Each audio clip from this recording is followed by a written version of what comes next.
ሰው ለትምህርት ለጥናት ብሎ ራሱን ለማነቃቃት በሚል ጫቱን መጠቀም እንደዚህ የጀበና የሚላላቸው ከስራ በፊት ራሱ ለስራ እንዲያነቃቃ በማሰብ ከበዓል አካባበሩ በኋላ መጠጥ ላይ በጣም አብዝቶ መሄድ ብዙ የተጎዳ ቦታዎችን አይቻሉኝ አዲስ አበባ ውስጥ አይነቱም በስቷል። አሁን ጎዳና ላይ ሆነው በጣም የተለያዩ ሱስ ተጠቅማ ሴቷ ሁሉ የአዲሱን በጣም እየበዛ እየከፋ ሲሄድ እጇን ወርታች አውርዳ ቆማ ነው የምትተኛው እንቅልፏን።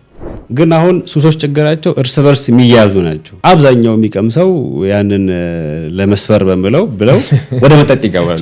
ጫብሲ ብለው ይሄዳሉ። ከዛ እንዲህ ያለ ወደ ሴክሹዋል አዲክሽንም አለ።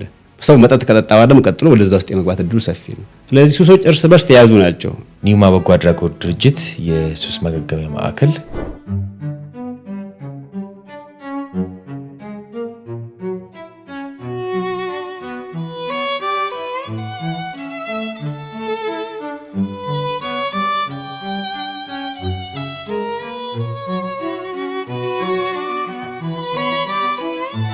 ራሱ ከስሙን ጀምር ኒውማ የሚለው የግሪክ ቃል ነው። የእስትንፋስ ህይወት የሚል ትርጉም ነው ያለው።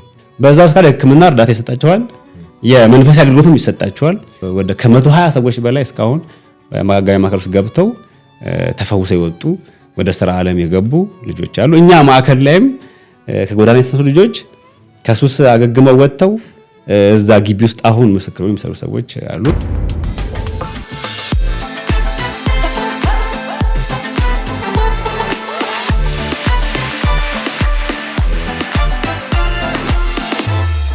ክቡራትና ክቡራን ተመልካቾቻችን ይህ ኔትወርክ ፖድካስት ነው።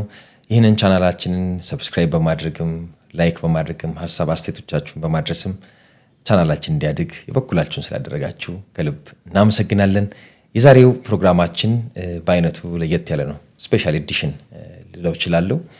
ከሃይማኖት አገልግሎት በተጨማሪ በተለይ ደግሞ ሱስ ላይ በመመስረት በርካታ ስራዎችን ይሰራሉ። ይሄ ሪሃቢሊቴሽን ሴንተር በማቋቋም ሱስ ላይ ብዙ ስራዎችን ይሰራሉ። ሱስን በመቅረፍ በሱስ የተጠመዱ ወጣቶችና የህብረተሰብ ክፍሎችን በማገልገል ከዚህ ህይወት እንዲላቀቁ በማድረግ ትልቅ ስራ የሚሰሩ አንድ አባት ዛሬ ጋብዘናል።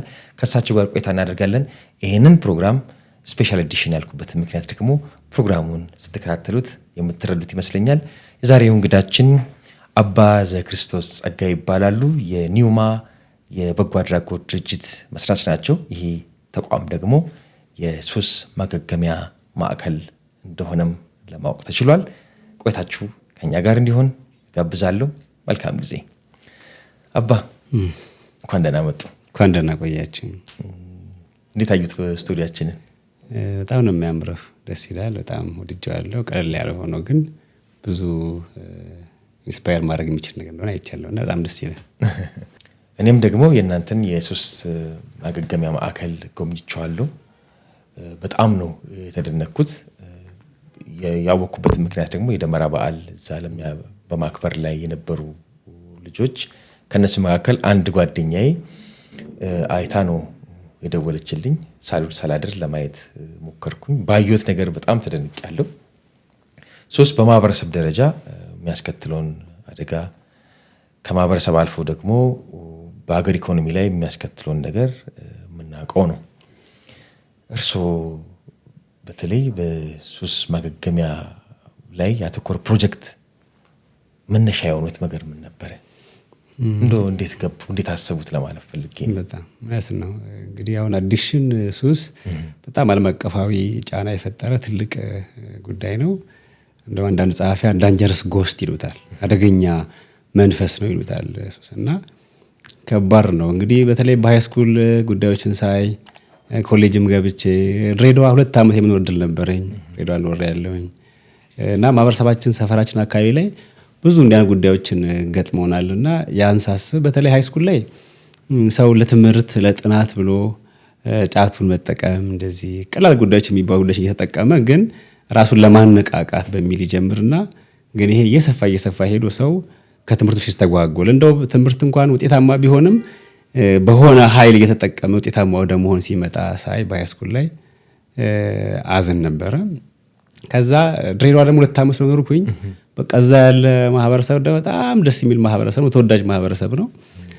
ግን ሱስ በቃ ይሄ የጀበና የሚላላቸው ከስራ በፊት ራሱ ለስራ እንዲያነቃቃ በማሰብ ያን ያደርጋል። ያንን ሳይጠቀሙ ስራ ለመስራት በጣም ከባድ ሆኖ አይቻሉ በዛ አካባቢ ላይ። ሱሱን ሳይ ግን እኔ የኖርኩበት ቤተሰብ በጣም ከድሬዳዋ ማህበረሰብ ውስጥ ደግሞ ሁሉም እንደዛ ነው ማለት አይደለም። ቤተሰብ ውስጥ እንደዚህ ጫት ሳይቀሙ ያደጉ ልጆች የማውቃቸው ወንድሞች አሉኝ እዛ እና ግን በአካባቢው ላይ በጣም ሰዎች ተጎድተው አይቻለሁኝ። ጎዳና ላይ ሆነው ያ ሱሱን በጣም ተጠቅመውት በጣም የተለያዩ ነገሮች አክት ሲያደርጉ አይቻለሁ። እና በተለይ በጣም ማስታውሰው እዚህ ምድር ባቡር አካባቢ ላይ የሆነ አንድ ሰው በእንትን እንደዚህ ጫቱን እየቃመ በቃ እግሩ ተሳስሮ ይዞ እዛ ሽቦ ራስ ውስጥ ገብቶበት በቃ እንደዚህ የሚቸገር ሰው አይ ነበር። ግን ጫት ከሱ የማይለየው ማለት ነው። ልክ እንደዚህ አይነት ሰዎች ብዙ አይ ነበር እዛ ድሬዳዋ ላይ።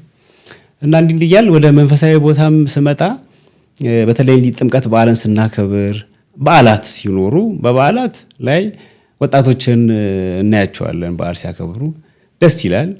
ግን ከበዓል አከባበሩ በኋላ መጠጥ ላይ በጣም አብዝቶ መሄድ፣ በተለይ 6 ኪሎ አካባቢ ጃን ሜዳ መኖር ዕድል ነበረኝ። ብቻ አዲስ አበባ ውስጥ ብዙ ሰዎች ላይ ዞሬ ለመኖር ዕድል ነበረኝና እዛ ሳይ በቃ ከበዓል በኋላ በጣም አልፎ ብዙ ሲሄድ ገጥሞኛልና አንድ ማስታወሰው አጋጣሚ አንድ ሰው የጥምቀት በዓል ላይ ነውና ቲሸርት አድርጎ ግን ማታ ላይ ከመሸ ነው ማገኘው ሲጋራ በእጁ ይዞ ከዛ ሲጋራዋን ወደ ኋላ ደብቋት እኔን ሲያኝ አለባበሴን አይቶ አባይ ባርኩኝ ይፍቱኝ ሱሴን ደብቄያታለሁ ብሎ ግን ሳየው ቲሸርት ለብሶ እንደዚህ መስቀል እንደዚህ አሁን በሁሉም ተቋማት ላይ የሚታዩ ነገሮች አሉ። አንዳንዱ የተገለጠ አንዳንዱ የተገለጠ አይደለም። እና ያን ስናስብ ብዙ ሰዎች እየተጎዱ እንዳለ ይሄ ማህበረሰብ፣ ቤተሰብ፣ ትዳር ሲፈርስ በዚያ ይቻለኝ ከቤት እኛ ቤትም እንደዚህ ነገር ገጥሟል አለ ሱስ በመግባት ቤት እስከ ማሸጥ ደረጃ የሚደርስ አጋጣሚዎች ነበሩ። እና ይሄን ስናይ በቃ እኔ ጉዳዩን በተለይ አንድ ቦታ የኖርኩበት አካባቢ ማስታውሰው በቃ አንዲት እናቱን ሊያነሳታሉኝ አዲክሽን ታሪክ ሳይነሳ በቃ ወጣቶቻችን ተቸገሩ።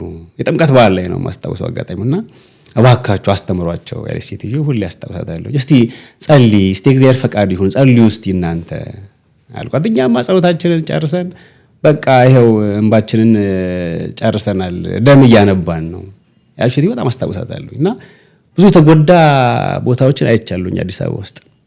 ይሄንን ሳይ በቃ ይሄ ነገር እንደው ምን መደረግ አለበት ብዬ በግሌ ያስብ ነበረ። ከዙሪያውን ደግሞ እንሳዮችም አሉኝ ሰዎችም አሉ ዙሪያውን እንደው ምን እንስራ ምን እናድርግ ብዬ ጠይቅ ነበረ። እንግዲህ ፈቃድ እግዚአብሔር ሆኖ ይሄን ጉዳይ ወደዚህ ለመምጣት ዋና ተርኒንግ ፖይንት ታሪኮች እንደዚህ እንዳለ ሆኖ መጨረሻ ማነሳው ግን ቴዎሎጂ ዲግሪ ተማርኩና ሁለተኛ ዲግሪ ቀጠሬ ነበር በማስተርስ ደረጃ። ከዛ በኋላ እስቲ ምን ልስራ የሚል ጥያቄ ነበረኝ። የእግዚአብሔርን ፈቃድ ስለማወቅ ስለፈለኩኝ ሐይቅ እስጢፋኖስ ገዳም ሄጄ ነበረ። እዛ ጌታ ምን ፈቃድ ይሄው ዲግሪ ማስተርስ በቴዎሎጂ መንፈሳዊ ነገር ተምሬያለሁኝ። እንግዲህ አስቀድሞ ሌላ ትምህርት ቤተማርኩም ቢኖርም ግን ሞር ፎከስ ወደ ስፒሪቹዋል ነገር ላይ ያተኮረ ስለመጣ በእግዚአብሔር ፈቃድ ጠየቁኝ ምን ልስራ በሚል እና ስጠይቅ እንግዲህ የእግዚአብሔር ፈቃዱ የሆነው ወደዚህ መንገድ እንዲሆን ነው። ስለዚህ ይሄን ስራ በዚህ መንገድ እንግዲህ ተጀመረ። ያው ሐይቅ እስጢፋኖስ አቡነ ኢየሱስ ማ የሚባሉ ትልቅ አባት የሚታወቁ አሉ። የጥንት ቤተክርስቲያን ከታሪክ አንፃር የምናውቃቸው አባት ናቸው። አቡነ ተክለ ሃይማኖትን ያመነኮሱ አባት ናቸው። አቡነ ኢየሱስ ማ በኢትዮጵያ ቤተክርስቲያን ታሪክ ወይም በኢትዮጵያ የመጀመሪያው ላይብረሪ ተብሎ የሚጠራ ቦታ ያቋቋሙ አባት ናቸው። ትልቅ ታሪክ አላቸው እና እዛው ገዳም ላይ እግዚአብሔር ፈቃድ በመጠየቅ ወደ ስራ ውስጥ እንድንገባ ሆኗልና ይሄን ይመስላል። ይገርም ነው። ቅድም የጠቀሱት በዓላትን አስታኮ ለደስታም ለፌሽታም ብሎ ከልክ በላይ መጠጣቱም አለ ልምምዶች ናቸው መቼም ኢየሱስ መነሻ። ቅድም የጠቀሱት የምስራቁ የሀገራችን ክፍል በተለይ ድሬዳዋም እውነት ለመናገር አባ እኔ ድሬዳዋ ብዙ ወዳጆች አሉ፣ ስፖርተኞች የወጡበት፣ ሳይንቲስቶች የወጡበት፣ ብዙ ተመራማሪዎች፣ ብዙ ጨዋ ልጆች ከነዚህ ከሰብስታንስ አቢዩዝ ጋር የማይገናኙ ልጆች እና በቤተሰብ ደረጃ ሃይማኖተኞች፣ የሃይማኖት አባቶች የወጡበት እንደሆነም አውቃለሁ። ግን ደግሞ ቁጥሩ ቀላል አይደለም። ስማቸውን እስኪያስጠፋ ድረስ ብዙ ስራ መስራት እንዳለበት የሚያመላክቱ ብዙ አእምሮ ህሙማን እንኳን እዛ አካባቢ ስንመለከት መነሻው ከሱስ ጋር ያያዝ ሆኖ ነውና አጠቃላይ በምስራቁ አካባቢ ምርቱም ቀላል አይደለም። በቀላሉ የሚገኝ አይደለም። በጣም ሰፊ ምርት ነው ያለውና ከሱ ጋር የሚያያዝ ነው። ዞሮ ግን ጣታችንን ወደ አንድ አካባቢ የምንቀስርበት ደረጃ አይደለም። ከዋናው ከተማ ቀጥሎ የክልል ከተሞች፣ ገጠሮች ከኢኮኖሚ ለውጦች ጋር ተያይዞ ደግሞ አይነቱም በስቷል። አሁን አይነቱ ሳያሳስቦትም አሁን እንደው ጫትን፣ ሲጋራን፣ መጠጥን ብቻ ብለን እኮ ማለፍ አንችልም። አይነቱስ ያሳስቦታል በጣም ለመናገር አሁን ከቦታ አንጻር እንደው በሚታወቅ እዛ አካባቢ እንገልጻለን እንጂ ጉዳዩ በጣም አሁን ጥናት ያደረጉ ሰዎች የጻፉትን ሳነብ ከዛም ውጪ በመላው ኢትዮጵያ በየቦታው በጣም ትልቅ ቢዝነስ ነው። አሁን ጫትን በተመለከተ በየቦታው በቃ በደንብ ተስፋፍቷል አለ፣ ምርቱም በደንብ አለ እና እንደው እንደ መነሻ እናነሳለን ኢንስፓየር አገናኘሁት እንጂ አሁን የጫት ጉዳይ የሱስ ጉዳይ ስናስብ በመላው ኢትዮጵያ ያለ ጉዳይ ነው። በጣም ተስፋፍቶ ያለ ማለት ነው። እናም የዛ አካባቢ መብቀልም ቢሆንም ከዛ ሌላ ቦታዎችም እንዳሉ እናውቃለን ያለና ከዛ አይነቱን በሱስ ሲታሰብ የሱስ አይነት በጣም ብዙ ነው።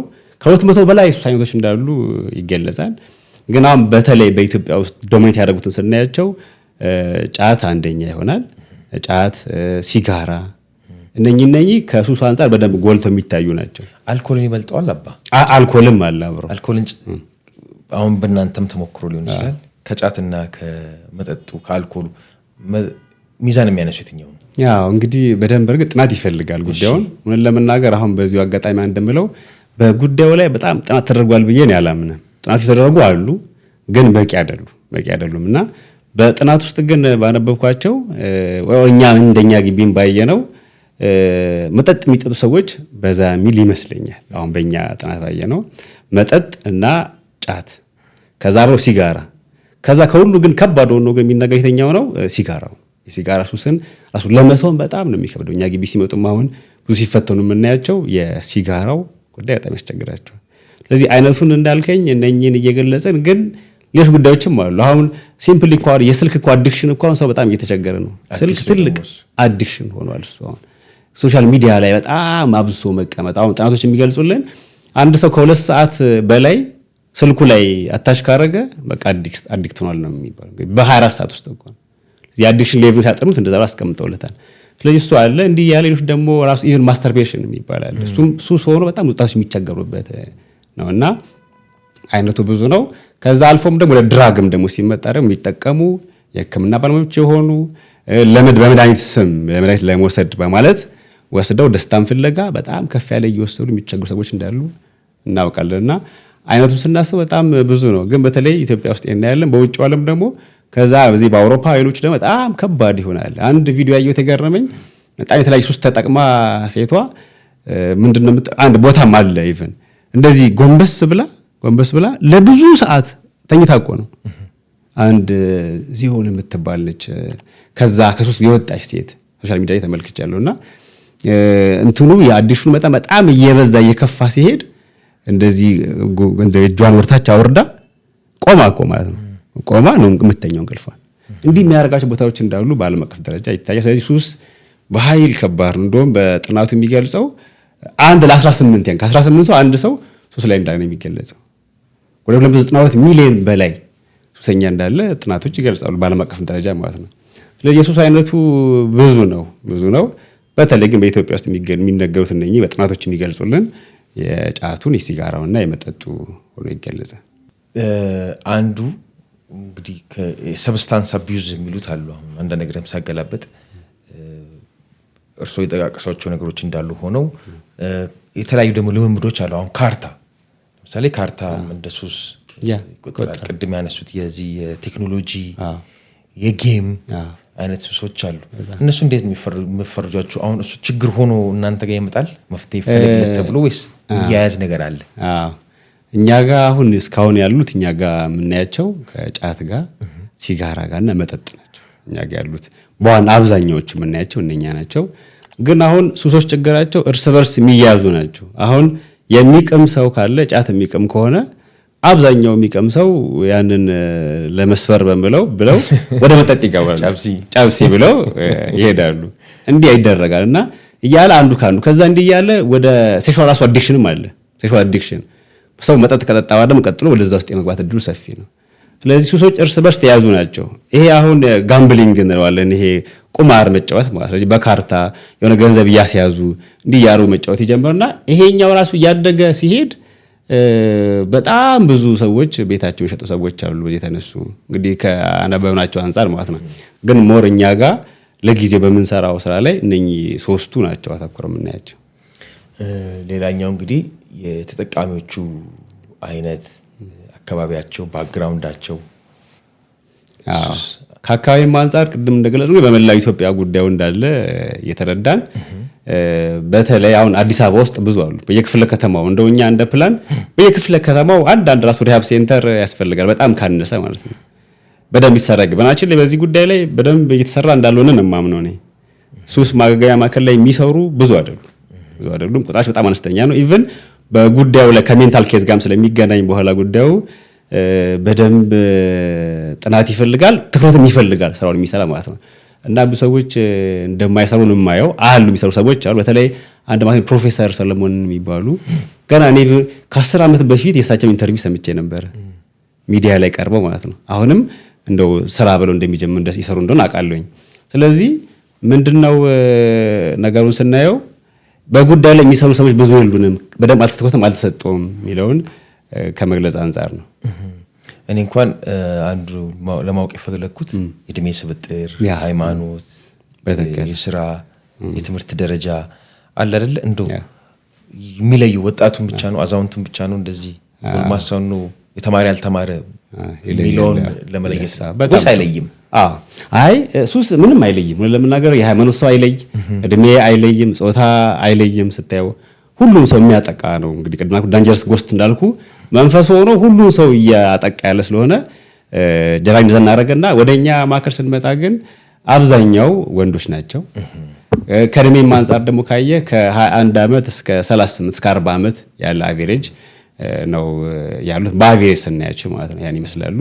ከጾታ አንፃር ወንዶች ላይ ያተኩሩና ሴቶችም አሉ። ቁጥራቸው እንደ ከ10 በታች ሆኑ ሴቶች አሉን።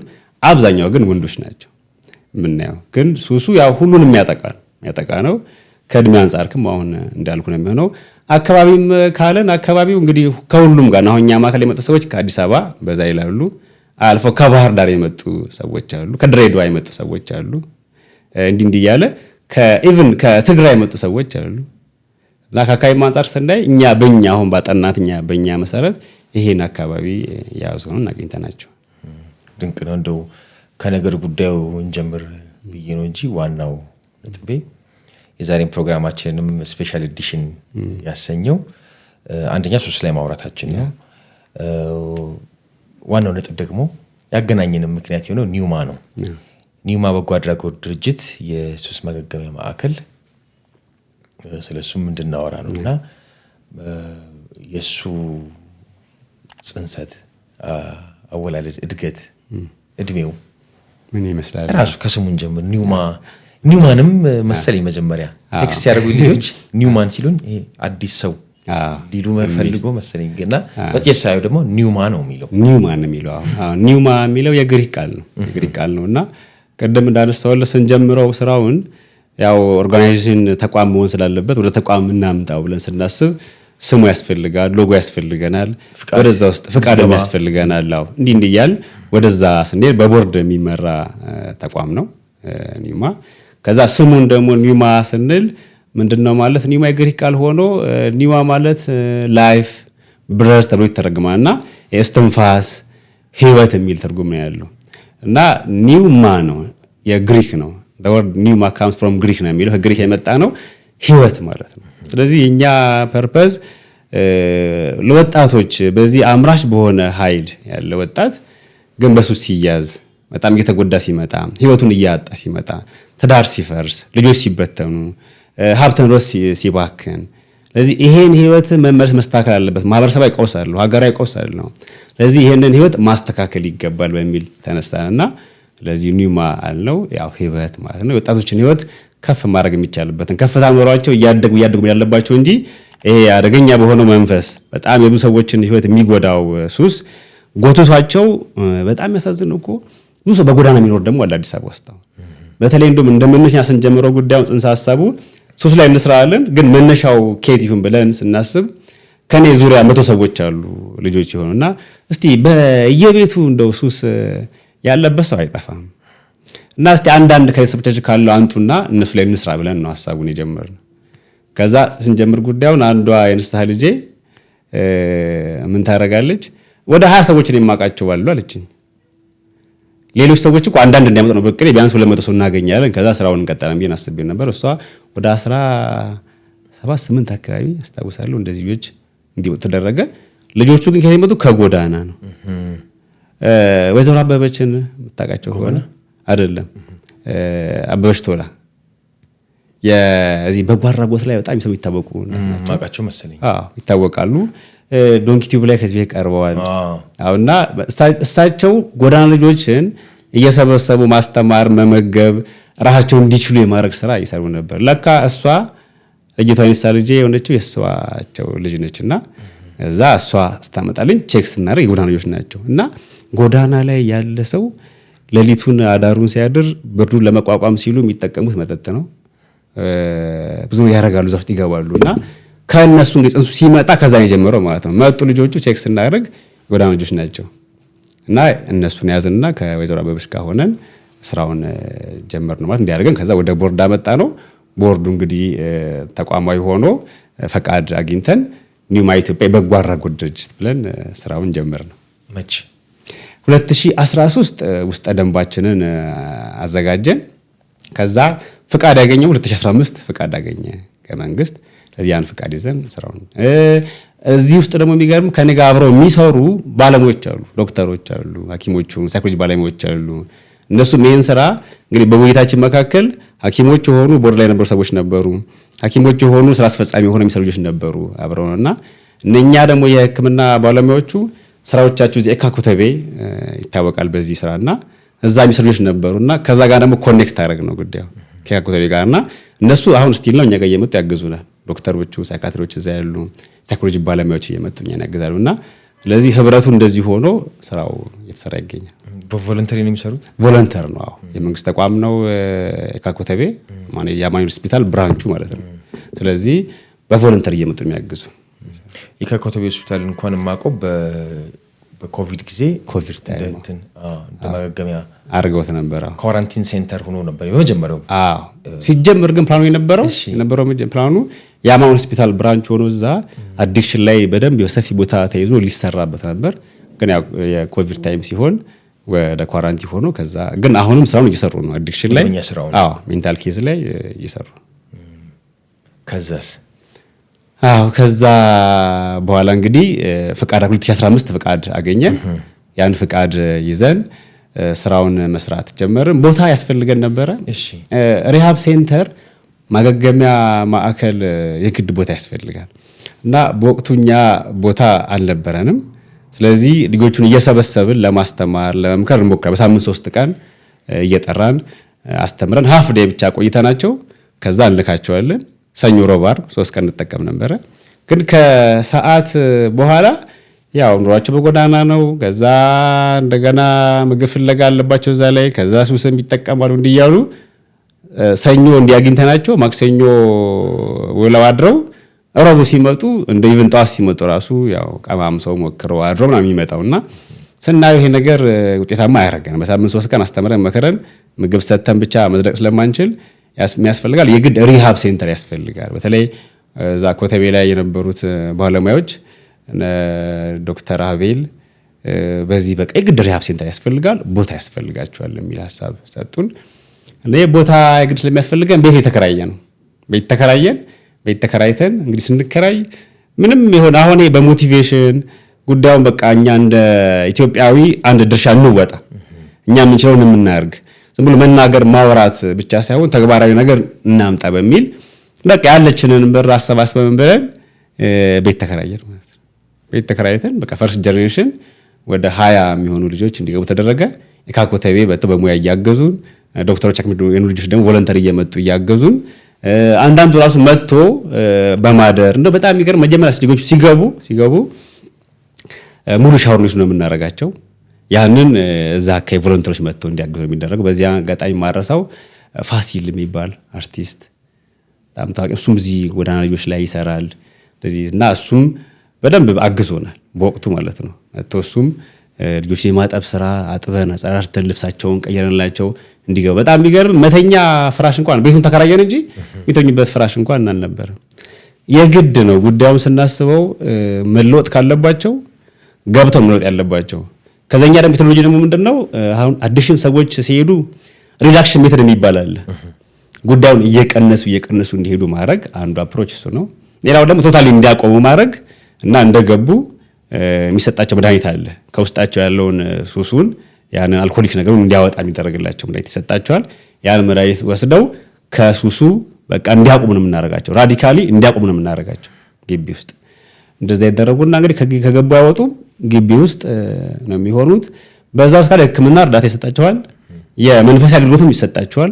ሁለቱን አዋህደው ነው እንዲጓዙ እናደርጋቸው ነበረውና በዛ መንገድ ፈርስት ጀነሬሽን ወደ 20 ልጆችን 3 ወር ያህል ቆይተው ከዛ ሱስ የሚወጡበት መንገድ ሰራን። ያን ሰከንድ ጀነሬሽን ቀጠልን። እንዲያል በአጠቃላይ እንግዲህ ጽንሱ ከዛ ጀምሮ ወደ ከ120 ሰዎች በላይ እስካሁን በማገገሚያ ማዕከል ውስጥ ገብተው ተፈውሰው የወጡ ወደ ስራ ዓለም የገቡ ልጆች አሉ። እኛ ማዕከል ላይም ከጎዳና የተነሱ ልጆች ከሱስ አገግመው ወጥተው እዛ ግቢ ውስጥ አሁን ምስክር የሚሰሩ ሰዎች አሉን። በየሚዲያውም ለማስታወቅ ሞክረናል። ምን ያህል ሚዲያ ደግሞ ወሳኝ ስለሆነ ሲቀርቡ ሰዎች በእነሱ ኢንስፓየር የተደረጉ መጥተው ወደ ማዕከሉ ታከም የወጡ ሰዎች አሉና ያን ይመስላል። እስካሁን ምን ያህል ሰው በዚህ ፕሮጀክት ውስጥ አለፈ? አዎ እንግዲህ ከቁጥር አንፃር ስናስብ ከ120 በላይ ነው የሚሆነው። ወታው ልጆች መጥተዋል። ፈርስት ጀነሬሽን ብለን 20 ከዛ በኋላ ደግሞ ወደ 30 አካባቢ ያስገባ ነው። እንዲህ እያለ አንድ ሰው ከገባ 3 ወር ነው የሚቆየው ሚኒመም። እንደ አዲሽን ሁኔታ ደግሞ 6 ወር ሊሆን ይችላል። ከዛ ከፍ ካለ አመትም ሊሆን ይችላል። ይሄ ማን አይደንቲፋይ የሚያደርገው የሕክምና ባለሙያዎች አሉ። ኬዛቸውን ቼክ ያደርጋሉ። ከዛ ደማቸው ይመረመራል። በዛ ተደርጎ ቆይታቸውን 3 ወር 6 ወር ስንጀምር 3 ወር ነው እኛ እናቆይ ነበረው።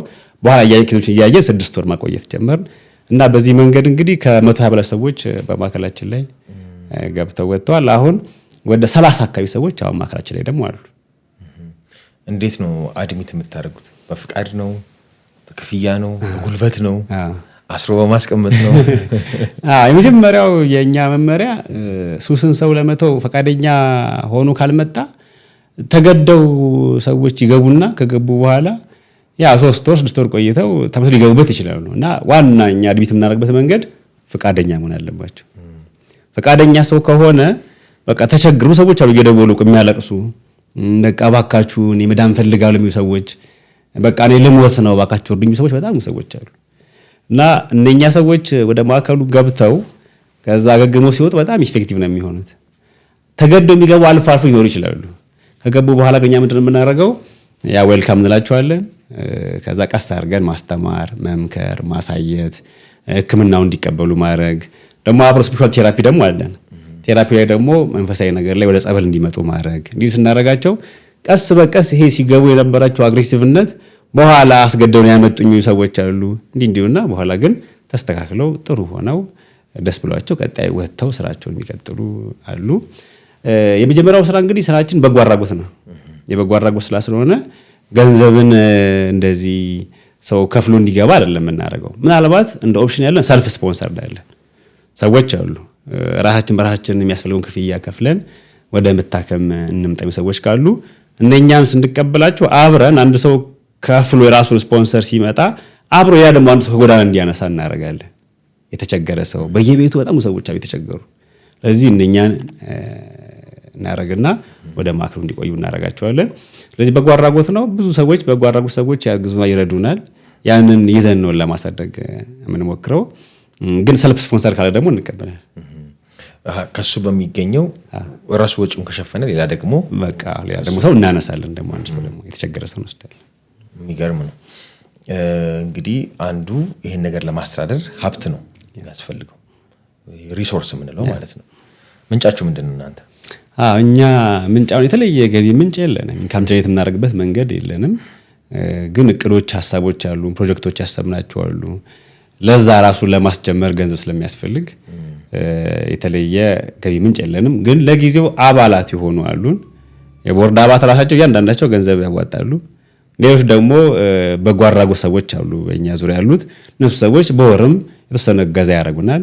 ከዛ እኛም እንግዲህ ዝም ብለን አንቀመጥም። ለሚዲያም ጉዳዮችን ለማሳወቅ እንሞክራለን። ሰዎች ወደ በጎ አድራጎት መጥተው ማገዝ እንዲችሉ ከማድረግ አንፃር ማለት ነው። ለምሳሌ ምገባ ላይ ብዙ እንቸገራለን። የሚመገብ ሰው ማጣት እንቸገራለን እና የምናደርጋለን በወር አንዴ ግቢ ውስጥ ላሉ 30 40 ሰዎች መመገብ የሚችሉ ሰዎችን በዝክርም በፈቃደኝነትም ከቻሉ ራሳቸው አዘጋጅተው መጥተው እንዲመግቡ እናደርጋለን። ካልሆነ ግን ለዛ የሚያስፈልገው ወጪ እኛ እንነግራቸዋለን። ያን ዶኔት ያደርጋሉ። እኛ ሰዎች አሉ ምግብ ቤት የሚያዘጋጁ ሰዎች ስላሉን ያ እየተሰራ በዚህ መልኩ ነው የምንሄደውና ከገቢ አንፃር ፈንድ የሚያደርገው የተለየ የውጪ ኃይል የለም። ግን ኢትዮጵያውያን የሆኑ ሀገር ውስጥ ያሉ ውጭ ያሉ አልፎ አልፎ ያ በሚዲያ ላይ በወጣንበት ጊዜ የሰሙን ሰዎች አሉ። ግን በጎ አድራጎት ስራውን ከባድ የሚሆነው እዚህ ጋር ነው። በቃ በምጥ ነው ወሩን የምናልፈው። ምክንያቱም ስታፍ ላይ ሰዎች አሉን። ታካሚዎቹ ደግሞ የሚገርም ሱስ ተው ማለት ይሄ የምግብ ፍላጎት በጣም ነው የሚጨምረው እና በጣም መመገብ ይፈልጋሉ እና በዛ ኢኮኖሚካሊ ብዙ ችግሮች አሉ። ግን ያው እግዚአብሔር ቸርነት ስላለ እግዚአብሔር በአንድም በሌላ መንገድ እየረዳን ያለ ነው። በዚህ መልኩ ግን መቀጠል ጥሩ አይመስለኝም። እስካሁን ባለው የግድ ኢንካም ጀነሬት ማድረጊያ መንገዶችን እያሰብን እየሞከርን ነው። ድንቅ ነው። አንዱ ላነሳው የፈለግኩት እርሶም የሃይማኖት አባት ኖት። በዘመናዊ ትምህርት ውስጥም በመምህርነትም አልፏል። የትምህርት ደረጃውንም ያው ቅድም ጠቅሰናል። አንድም ሁለተኛ ዲግሪ ደረጃ ሄደዋል። እዚህኛው የሱስ ማገገሚያ ማዕከል ላይ ኒውማ ላይ የመንፈሳዊ አገልግሎት የሚያገኛሉ ሲባል ምን ያካትታል? እንዴት ነው የሚሰራው? በጣም ጥሩ። እንግዲህ አንድ ሰው ከሱስ ለመውጣት ይሄ ስፒሪቹዋል ቴራፒው መንፈሳዊ አገልግሎት ያስፈልገዋል። አብሮ ደግሞ የሳይንሳዊ ጉዳይ ሳይካትሪዎች አሉ፣ ሳይኮሎጂ ባለሙያዎች አሉ። ለዛ የሚያስፈልግ መድኃኒቶችም አሉ የሚሰጧቸው የሚታዘዝላቸው ማለት ነው። እና ሁለቱ ተዋህዶ መሄድ አለባቸው የሚል ነው የኛ የኒውማ ፍልስፍና። እንደዚህ ብዙ የሚሰራ አላየሁም ኢትዮጵያ ውስጥ እኔ። ይሄ ወይ ስፒሪቹዋል ነገሩን ብቻ ይዞ እንዴት ይደረጋል ወይ ደግሞ ሕክምናውን ብቻ ይዞ እንዴት ሲደረግ የሚታየው። ግን ሁለቱ ቢዋሃድ በጣም ኢፌክቲቭ ያደርጋሉ። በዛ እኛ አሁን ለዚህ ምስክሮች ነን። ስለዚህ ስፒሪቹዋል ቴራፒው መንፈሳዊው ነገር ምንድነው ሲባል እንደየሰው ሃይማኖት ይለያያል። አሁን የኦርቶዶክስ ሃይማኖት ተከታይ ሰው ከሆነ ኦርቶዶክስ ሃይማኖት ውስጥ ምን አለ ሲባል ሰዎች ካለባቸው በሽታ የሚፈወሱባቸው ብዙ መንገዶች አሉ። በቤተክርስቲያን በሃይማኖት ውስጥ ያለ ማለት ነው። እና ከነኛ መንገዶች መካከል አንደኛው ጸሎት ነው። ጸሎት እንግዲህ በየትኛውም ሃይማኖት ላይ ይታወቃል። ጸሎት በጣም ፈዋሽ ነው። የሚጸልይ ሰው ከአምላኩ ጋር ስለሚገናኝ የጸሎት ጊዜ ያላቸው በቀን 7 መጸለይ ማለት ነው። በየ3 ሰዓቱ ልዩነት የጸሎት ጊዜ አለ። ስለዚህ ወደ ማዕከሉ የገባ ሰው አንዱ የሚጠበቅበት እንደ ሃይማኖት የሚጸልይበት መንገድ እንዳለው ሆኖ ኦርቶዶክሳዊ ሲሆን በቀን 7 እንጸልይና 12 ሰዓት፣ 3 ሰዓት፣ 6 ሰዓት፣ 9 ሰዓት እያለን በየ3 ሰዓቱ ልዩነት 7 ጊዜ ግን በትክክልም አሁን ለ6 ሰዓት ስለሚከብዳቸው እስከ ማታ 3 ሰዓት ያለው ድረስ እንዲጸልዩ እናደርጋቸዋለን። የ9 ለ6 ሰዓቱን ጸሎት ወደ 3 ሰዓት ያመጣው እንዲጸልዩ እናደርጋቸውና ማታ 3 ሰዓት ይተኛሉ። ከዛ ጠዋት 12 ሰዓት እንዲነሱ እናደርጋቸዋለን። ጸሎት ዋና ቴራፒ ነው። ከጸሎት መካከል ደግሞ እንደምንጸልየው አሁን መዝሙረ ዳዊት ከመጽሐፍ ቅዱስ አሁን ጸሎት መዝሙረ ዳዊት ዋና ጸሎት ነው። ለሰው ልጆች ለኃጢአታቸው፣ ለጠፋ ለድካማቸው፣ ላለባቸው ለከበዳቸው ነገር ማቅሪያው ጸሎትና ከጸሎትም ስንመርጥ መዝሙረ ዳዊትን መርጠን እንዲጸልዩ እናደርጋለን። ገድላት፣ ድርሳናት፣ መጽሐፍ ቅዱስ እንዲያነቡ ይደረጋል። ይሄ የስፒሪቹዋል ቴራፒው አንዱ አካል ነው። ሌላው ደግሞ ጸበል አለ። አሁን ጸበል በኢትዮጵያ ይታወቃል። ጸበልን ማንም ሰው ገብቶ ይጠመቀው የሚችል ነው። ግን ስፒሪቹዋሊ መንፈሳዊ ስታደርጉ ጉዳዩን ጸሎት ይደረግበታል። ውሃ በራሱ ይታወቃል አለ ፈዋሽ ነው ይባላል። ግን አሁን መንፈሳዊ ቃል ደግሞ ሲነገርበት ጸሎት፣ ገድላት፣ ድርሳናት ደግሞ ሲደገምበት ደግሞ ፓወር አለው። ስለዚህ በዛ ውስጥ እንዲጠመቁ እናደርጋቸዋለን። ልጆች አሁን ብዙ የሚንቀዠቀዡ የነበሩ ሰዎች የሚረጋጉት በጸበሉ ነው። ጸበሉ በደንብ ያረጋጋቸዋል፣ ሪፍሬሽ ያደርጋቸዋል። የእግዚአብሔር ኃይል ያለበት ስለሆነ ማለት ነው። እሱን ይደረጋል። ከዛ ሌላው በቅርብ ደግሞ የጀመርነው በገና መጽሐፍ ቅዱሳዊ ታሪክ ያለው ነውና በገና በሽታን መፈወስ ማራቅ የሚችል ነው። ስለዚህ በቅዱስ ዳዊት ታሪክ ውስጥ ይታወቃል እና ቅዱስ ዳዊት በገና እየተደረደረ እንዴት የሳኦልን መንፈስ ያርቅልት እንደነበረ ይነገራል።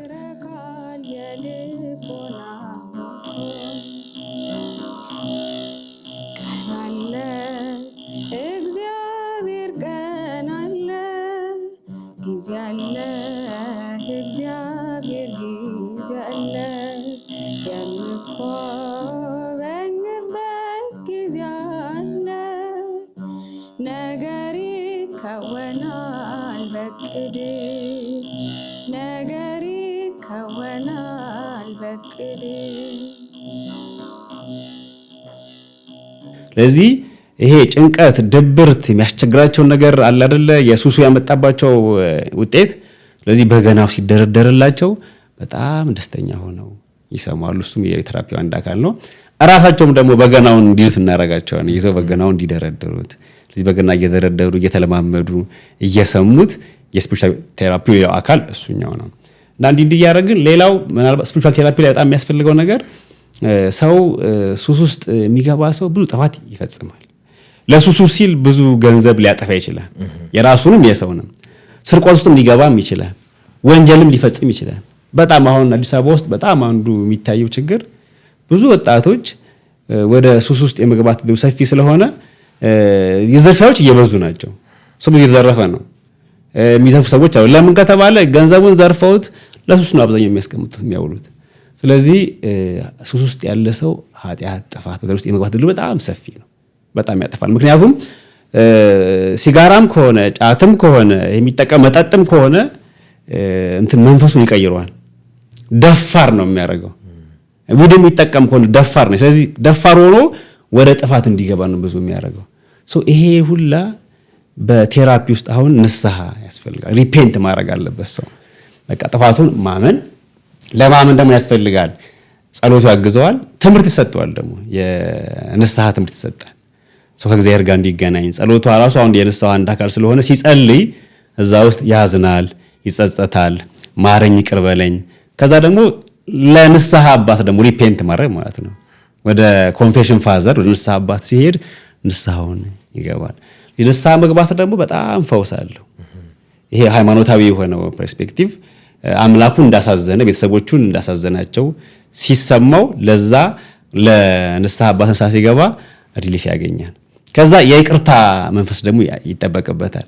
ቤተሰቦቹን ይቅርታ ይቃ ብዙዎቹ እዛ ከገቡ በኋላ ቤተሰቦችን እንዳሳዘኑ ባለቤቴ እንደዚህ አድርጌ ልጆቼ እንደዚህ አድርጌ እያሉ በጣም ያዝናሉ። ከወጣ በኋላ ምን ታደርጋለህ? በቃ መካስ እንደሚፈልጉ ከዛ ደግሞ እነኛ ሰዎች መጥተው በአካል ይቅርታ እንዲጠይቋቸው የማድረግ ስራው ሲሰራ ይሄ የይቅርታው መንፈስና የንስሐው መንገድ ሌላው በጣም ትልቅ ቴራፒ ነው። እና መጨረሻ ማነሳለ በዚህ በኦርቶዶክሳዊ አስተምሮ ላይ አንድ ሰው እንደዚህ ኃጢአት ውስጥ ጥፋት ውስጥ ከገባ በተለይ ከሱስ አንጻር ውስጥ የገባ ከሆነ ቄደር የሚል ጥምቀት አለ። ቄደር ማለት የተለያየ ውስጥ ሰፊ ጉዳይ ያለውም ቢሆን ግን ለህመምተኞች ለበሽተኞች ወይም ደግሞ ሱስ ውስጥ የገቡ ሰዎች ከዛ የሚወጡበት አንድ እንትን ነው። የተለየ ጸሎት ይደረጋል። ከዚያ ቄደር ይፈጽምላቸዋል። በርታ ብለው እንግዲህ የንስሐው አንድ አካል ነው ቄደር ማለት ነው። ያ ይደረጋል። ሌላው ማይጠንት አለ። ዕጣን እናጥናለን። ዕጣን ማለት ጸሎት የሚደረግበት ነው። ለእግዚአብሔር መስዋዕት ሆኖ የሚቀርብ ነው። ዕጣን ሲታጠን በጣም ነው ዲፍሬሽ የሚያደርገው ሰው። ኮቪድ ታይም ላይ ካስታወስክ አዲስ አበባ ውስጥ በጣም ማይጠንቶች ይታጠኑ ነበረ። በየቤተክርስቲያኑ ማይጠንት ይታጠን ነበረ። ዕጣን በማይጠንት ተደርጎ ሲታጠን የሚሰጠው ፈውስ አለ። በሽተኞች ካሉ እንዲፈወስ ያደርጋቸዋል። ደግሞ ይሄ ተላላፊ በሽታዎች ካሉ ያ በሽታ እንዳይተላለፍ ያደርጋልና በገድላት በድርሳናት ይሄ ቃል ኪዳን አለና ቤተክርስቲያን በየጊዜው ማህረና ጸሎት እያደረገች ይሄ ማይጠንቱ እየተደረገ በሽታን፣ መከራን፣ ችግርን ከሀገር እንዲርቅ የማድረግ ባህል በሃይማኖት ውስጥ አለ። እሱን በእኛ ማዕከል ውስጥ ማይጠንት በየቀኑ ማይጠንት ይታጠናል። ጸሎት ቤታቸው ይታጠናል። ጸሎት ቤት አለ ይታጠናል። በየዶርማቸው እየተገባ ማይጠንቱ ይታጠናል። ጸሎት ሲያደርጉም እነሱም ይታጠናሉ። ይሄ ሪፍሬሽ ነው የሚያደርገው። ስለዚህ የመንፈሳዊ ቴራፒ ጉዳይ ብዙ ነገሮች አሉት፣ በደንብ ያልሰራንባቸው፣ በደንብ ፐብሊክ ልንሰራባቸው የሚገቡ። የኛ ምናልባት ከሌላው የሚለየው ሳይንሳዊውን ነገር አብረው እናዋህደዋለን። ካውንስሊንጉ፣ መድኃኒት መውሰዱ፣ ሐኪሞች መጥተው እንዲያናግሯቸው፣ ሳይካትሪዎች እንዲያናግሯቸው፣ ሳይኮሎጂስቶች መጥተው እንዲያናግሯቸው ፕሮግራም ተደርጓቸው በየጊዜው ያ ይደረግላቸው። ይገርም ነው። ሃይማኖታዊ ወይም ደግሞ መንፈሳዊ ኤሌመንቱ ለመገገም ፍጥነት ይጨምራል። አሁን አንዳንድ ሰው በተለይ ሱስን ክሮኒክ ሲሆንና ሲከፋ አንደኛውን ጠበል ሄዶ ገዳም ሄዶ ጨርሶ ይመጣል፣ ተገላግሎ የሚመጣ ሰዎች አውቃለሁ። በእንደዚህ አይነት ደግሞ የሳይንሳዊ ኮምፖነንት ኑሮት ሕክምና ቴራፒዎች ምናምን ተካተውበት ደግሞ አለ። ከፍጥነት አንጻር በጣም ምን ይታዩታል? ቶሎ ከማገገም ቶሎ አሁን ግራጁዌት ለማድረግ የኛ ማዕከል አሁን ከሌላው ይለያል ብዬ ማነሳው እሱ ነው። መለየቱ ይሄ መንፈሳዊው ነገሩ በጣም ፓወር ስላለው ማለት ነው። ልጆቹ አምነው ወደ ንስሐ ከመጡ አሁን ማስታወሰው ሚዲያ ላይ ያቀረብነው ሰው አለ ስለሺ እንለዋለን። ስለሺ ጫትን የቃመው ከ20 ምናምን ዓመት በላይ ጫት ከሟል። በጣም በጥሩ ደረጃ የነበረ ሰው ሆኖ በየቀኑ ጫትን ከ20 ምናምን ዓመት በላይ የቃመ ሰው ኒማ ከገባ በኋላ ይሄ ስፒሪቹዋል ቴራፒ ውስጥ ገብቶ ቶታሊ በቃ ጫቱን ነው ያቆመው። ምንድነው የረዳው ከተባለ አሁን ያፈጠነው ይሄ ሕክምናው አለ። ሕክምናው ላይ ደግሞ ስፒሪቹዋል ቴራፒ ሲጨመርበት ሲዋሃድ ማለት ነው ይበልጥ ያፈጥነዋል። 3 ወር ጊዜ ነው የፈጀበት በቆየት እዛ ውስጥ። ከዛ 3 ወር ከ3 ወር በኋላም ደግሞ እኛ የምናረጋቸው ልጆቹን ወጣ ብለው ደግሞ ራሳቸውን ቼክ እንዲያደርጉ እናረጋቸዋል። ማዕከል ላይ 3 ወር ይቆይ ይችላሉ። ስላላገኙ ነው የቆይቱ ሊባል ስለሚታሰብ ወጣው ደግሞ እንዲያገኙት ከማህበረሰብ ጋር እንዲገናኙ ይደረጋል። በዛ መንገድ ይሄው ስለሺ ከጫት አሁን ከተለያየ 2 ዓመት አለፈው እና ዋና ቫልዩ ምንድነው? ሃይማኖታዊው ነገር ለሚኖረው ለውጥ ይበልጥ ያፋጥነዋል። ወደኋላ እንዳይመለሱ ወደም ያረጋቸው ትልቁ ፓወር እሱ ነው። ምክንያቱም ከፈጣሪ ጋር ነው የሚገናኙት። ከፈጣሪ ጋር ሲገናኙ ደግሞ ፈጣሪ ደግሞ ሱስ በነገራችን ላይ ለእግዚአብሔር መገዛት ሲገባን ለአምላካችን መገዛት ሲገባን ለዛ እንዳንገዛ የሚያደርግ ነገር ነው። እሱ ራሱ ገዢ ይሆናል። እሱ ራሱ ፈጣሪ ይሆናል ማለት ነው። እሱን ካልቀመሰ አይኑ እንዳይገለጥ እንዳይሰራ ያደርገዋል። ስለዚህ ገዛው ተቆጣጠረው ማለት ነው። አሁን ይሄን የገዥነቱን ኢየሱስን ገዥነት ስልጣን ይቃወማል። ወደ ዋና ወደ ፈጠረው ወደ አምላክ ይመጣል። ያ አምላክ ደግሞ ለማገዝ ሁሉ ጊዜ እጁን ዘርግቷል። ስለዚህ ያ ሰው ከእግዚአብሔር ጋር ሲገናኝ በቃ የመለወጥ ዕድሉ በጣም ሰፊ ነው የሚሆነውና እውነትም ያፋጥነው። እዚህ ስራ ላይ እስከ ገቡ ድረስ እርሶ ብዙ የሚረዱት ነገሮች ያሉ ይመስለኛል። ዙሪያ ገባን ያለው መስተጋብርም ቀላል አይደለም። ከዚህ ውስጥ መመዘው የቤተሰብን ኃላፊነት ነው። ብዙ ወላጅ ልጆቹ ንጹህ እንደሆኑ፣ ልጆቹ ጨዋ እንደሆኑ፣ ልጆቹ እንደዚህ ንክኪ እንደሌሉ ያምናል። በተጨባጭ ግን ፕራክቲካሊ ግን ልጆቹ መጀመሪያ ሸውደው የሚያደርጉት ወላጅን ነው። ወላጅ ጉያ ስር ሆኖ ወላጅ እጅ ላይ ሆኖ የማይሞክሩት የማያደርጉት ነገር የለም።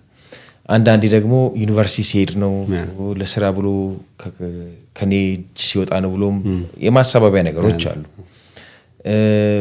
በየመንገዱ በየተለያዩ ቦታዎች የምናያቸው ልጆች በአንድም ሆነ በሌላ መንገድ ወላጆች አሏቸው። ወላጆች ሲያዩ የሚደነግጡት ከዚህ እምነትም አንጻር ይመስለኛልና የልጅ አስተዳደግ ቴክኒክ ሊሆን ይችላል፣ ልጆቻችን ያለንን አመለካከትና እምነት ሊሆን ይችላል። አባና የወላጆች ኃላፊነት ወይም ደግሞ ወላጆች ልጆቻቸውን የሚከታተሉበት መንገድ አንዳንዴ ፌል አድርጎም እናያለን። በእርግጥ እናንተ ትልልቆችም አሉ። ከታዳጊዎቹና ከወጣቶቹ አንጻር ወላጆች ራሱ አስተዋጽኦ አላቸው ልጆቻቸው ለመበላሸታቸው። አሁን ቃሉን እንዴት ልትጠምቀው ነው? አንድ ሰው ወደ ሱስ የሚገባው ምንድነው ምክንያቱ ብለን ስናጠና አንዱ የሚገኘው የወላጅ ምክንያት ነው። ወላጆች ለምሳሌ ባልና ሚስት አብረው በሰላም መኖር ካልቻሉ ልጁ ጎዳና የመውጣት ዕድሉ ሰፊ ነው። ቤት ውስጥ ጭቅጭቅ የሚያይ ከሆነ ፍቅር እያጣ ነው። ፍቅር ሲያጣ ደግሞ ምን ይፈልጋል? ፍቅርን ፍለጋ፣ ደስታን ፍለጋ ከቤት ይወጣል። ሲወጣ ፒር ፕሬሸር ደግሞ አለ፣ ዙሪያም ጓደኞች ደግሞ አሉ፣ ጫና ይፈጥሩበታል። ከዛ ሞከረው ምናምን። ያው ሰው ሲበሳጭ ብዙ ጊዜ ወደ መጠጥ ቤት መሄድ የሚመርጥ ሰው አለ አይደለ? ሰው ሲበሳጭ ወደ እግዚአብሔር መቅረብ ሲገባው ወር ወደ ካውንስለር ሄዶ ጉዳዩን መፍትሄ ወይ ኤክስፒሪየንስ ያለው ሰው ጋር ሄዶ ልምድ ከመውሰድና አቅጣጫ ከመውሰድ ይልቅ ተናዶ ሰው መጠጥ ቤት መሄድ ይመርጣል። ሲናደድ የሚቀመው ነገር ነው የሚፈልገው። እንደዚህ አድርጎ የሆነ ነገሮች መደበቅ ይፈልጋል፣ ያለውን ሪያሊቲ ፌስ ከማድረግ አንጻር ማለት ነው፣ ያንን አለመፈለግ። ስለዚህ ወላጆች ያው ትዳር፣ ቤተሰብ በጣም ለሆነ ነገር ወሳኝ ነው። ለሀገራችንም ስኬታማ ነገር ዋናው ትዳር ነው፣ ቤተሰብ ነው። ስለዚህ እናትና አባት ተስማምተው አብረው መኖር ባልቻሉ ቁጥር ልጆች ይበልጥ እየተበተኑ ነው የሚሄዱት። እና እዛ ውስጥ ታዲያ አሁን እናትና አባት ተስማምተው ያለ መኖር ችግር አንድ ይታያል። ጎዳና ላይ መውጣታቸው የምናስበው አንዱ እሱ ነው። ሱስ ላይ መውጣቱ የሚታየው እሱ ነው። ከዛ አንዳንዴ ደግሞ አንዳንድ ወላጅ ልጁን የፈለገው ነገር ይሰጠው ብሎ የሚያስብ ወላጅ አለ። በጣም ነፃ አድርጌ ልጅን ማሳደግ አለብኝ የሚል። እንዲህ ደግሞ ሲደረግ ልጁ በጣም ነፃነት ባገኘ ቁጥር ደስታን ይፈልጋል። ደስታን በፈለገ ቁጥር ደግሞ ቤተሰብ ውስጥ ያገኘው ደስታ በቂ አይሆንለትም። ምን ይፈልጋል? ሌላ ሱስ ውስጥ ይገባል ማለት ነው። በሚቃማው በሚጨሰው በምኑ ሲገባ ደስታን ፍለጋ ነው የሚሄደው እያለ ይሄዳል። ስለዚህ አንዱ ችግር የሚታየው ማለት ነው ወላጅ ጋር ነው ማለት ነው። ልጅን በሚገባ ማሳደግ አለመቻል። ዋናው ግን የምናየው ምንድነው ፍቅር ማጣት ነው። ልጆች ፍቅር ካጡ ፍቅር ሲባል ምንድነው ማቅበጥ አይደለም። በትክክል ልጅን የሚገባውን ፍቅር የሚገባውን ምግብ ሰጥቶ የሚገባውን ቅጣት ሰጥቶ ልጅን ማሳደግ ያስፈልጋል። አሁን ልጅን አትንኩብኝ አይቀጣ እያሉ መሰደዱ ወላጆች ልጆቻቸው ብዙ ጊዜ የማጥፋት እድላቸው በጣም ሰፊ ነው። ሱስ ውስጥ የሚገቡ እድላቸውም ሰፊ ነው። ስለዚህ ወላጆች ላይ እንግዲህ የስምንተኛው ሺህ ወላጅ ይባላል አይደለ? የስምንተኛው ልጅ ይባላል አይደለ? ከዛ ምራ አብሮ ይመጣው የስምንተኛው ወላጅ ነው ይመጣው አብሮ ማለት የዚህ ዘመን ልጆች የተፈጠሩት ሱስ ላይ በጣም ሰው የገባበት ችግር የወላጆች አንድ ምክንያት በጣም ይታያል። እና አንዳንድ ቅጣትም ይመስላል ወላጅ በሚገባ ልጁን ካላስተዳደረ ልጁ ለወላጅ ቅጣት ነው የሚሆነው። እና ወላጆች ጋር በጣም ችግር እኛም አይተናል፣ በማዕከላችን ላይም አይተናል፣ ጥናቶችንም ስናነብ አግኝተናልና የፍቅር ማጣት ነው አንዱ የሚጠቀሰው። ወላጆች በደንብ ባለመከታተል አሁን እንዳልከው ነው ልጄ ጥሩ ነው ብሎ ያስባሉ። ልጆች ደግሞ በጣም ማስመሰል እንዲችሉ ሲሆን እናያለን። እሱ እንደ በደንብ ካጠና ነው እንደው ድፍረት ካልሆነብኝ የኛ ራሱ የቤተሰብ ራሱ ኑሯችን ልክ ካልሆነ እኛ ራሱ እውነትን ማንጋፈጥ በትክክል እውነትን መኖር ማንፈልጋት ከሆነ ልጆችም እንደዛ ነው የሚሆኑት። ያው ልጆች የቤተሰብ ውጤት ናቸው እና ወላጆች እንዶ ራሱ እኛ የምናስበው እንደኒማ ወግራቸው ለብቻ ምክር ካውንስሊንግ ያስፈልጋል እናስባለን። ፓረንቲንግ ላይ በጣም ይሰራ ይገባል። በተለይ ሱስ ውስጥ የገቡ ልጆች ቤተሰቦቻቸው ጋር አብረን ካልሰራን የሚገጥመው አንዱ ችግር ምንድን ነው? ልጆቹን እኛ አስተካክለን በቃ ተስተካክለው አቅጣጫ ይዘው ወደ ቤት ሲሄዱ ቤተሰብ ልጁ ራሱ የሚቀበልበት መንገድ አንዳንድ ጊዜ ልክ አይደለም። ትንሽ ለወጥ ካለበት ተመልሶ እዛ ውስጥ እንደገባ አድርጎ ማሰብና መጥፎ ቃላትን መናገር ልጆቹን ከዛስ በቅርቡ በስጨት ይላል ተመልሶ እዛ ውስጥ ይገባል ማለት ነው። እና ማህበረሰብ ቤተሰብ ሱሰኛ ሰዎችን ከመርዳት ከማገዝ አንፃር ሳይገቡ አስቀድም በፊት አዌርነስ ያስፈልጋል፣ ጥንቃቄ ማድረግ ያስፈልጋል። ከገቡ በኋላ ዋሽ እንዴት ማይጅ እናደርጋቸው ካልተሰራ ወላጅም ልጁን እንዲበላሽ የማድረግ እድሉ ሰፊ ነው ብዬ ያስባለሁ። አባ አንዱ ማንሳት የፈለኩት ከቤተሰብ ጋር ተያይዞ እናንተ ግራጁዌት ካደረጉ በኋላ የኤግዚት ስትራቴጂ ይባላል። እንግዲህ ከወጡ በኋላ ከበቁ በኋላ ተመልሶ ወደ ማህበረሰብ መቀላቀል በውጭ ዓለምም እንደ ቻሌንጅ የሚነሱ ነገሮች አውቃለሁ። በእኛ ሀገርም በሌሎች ችግሮች ለምሳሌ በኤችአይቪ ዘመን በአካል ጉዳተኛ ላይ ያለን አስተሳሰብ ሌሎችም ስቴሪዮታይፕ ጉዳዮች ላይ የማህበረሰብ የስነ ባህሪ ይሄ ቢሄቪየራል ቼንጅ ላይ ብዙ አጋጣሚዎች ነበሩ እነዚህ አካባቢዎች ለመከታተልና ይሄንን የሱስን ጉዳይ ማህበራዊ ችግር ነው እስካለ ድረስ ደግሞ የሁሉም ሰው ኃላፊነት መሆን አለበት። በተለይ ለሱስ የተጋለጠ ልጅ ያለበት ቤተሰብ እንግዲህ መልሶ ካገገመ በኋላ ማስተናገጃ መንገዱም በጥንቃቄ መያዝ ያለበት ይመስለኛል። እሱ ላይ ምንድን ነው የምትሰሩት? አሁን ከጠቀስነውም ጉዳይ በተጨማሪ አሁን ከ3 ወር እኛ ጋር 6 ወርም ከቆዩ በኋላ ሲወጡ ምን ማድረግ እንዳለባቸው ከልጆቹ ነው ስራኛ ምን ጀምር እስቲ ምን አስበሃል፣ ምን ታረጋለህ፣ ምን ተሰራለህ ያለውን ታለንት ቼክ እናደርጋለን። ራሱን ማየት እንዲችል እንግዲህ ያለው 3 ወር 6 ወር ቆይታው ምንድነው ሰውየው ራሱን እንዲያይ ያደርገዋል። አቅሙን እንዲያይ፣ ጠንካራ ጎኑን እንዲያይ፣ ደካማ ጎኑን እንዲያውቅ ያደርገዋል። ከዛ ሲወጣ ምን እንደሚሰራ ራሱ ፕላን እንዲያደርግ እናደርጋለን።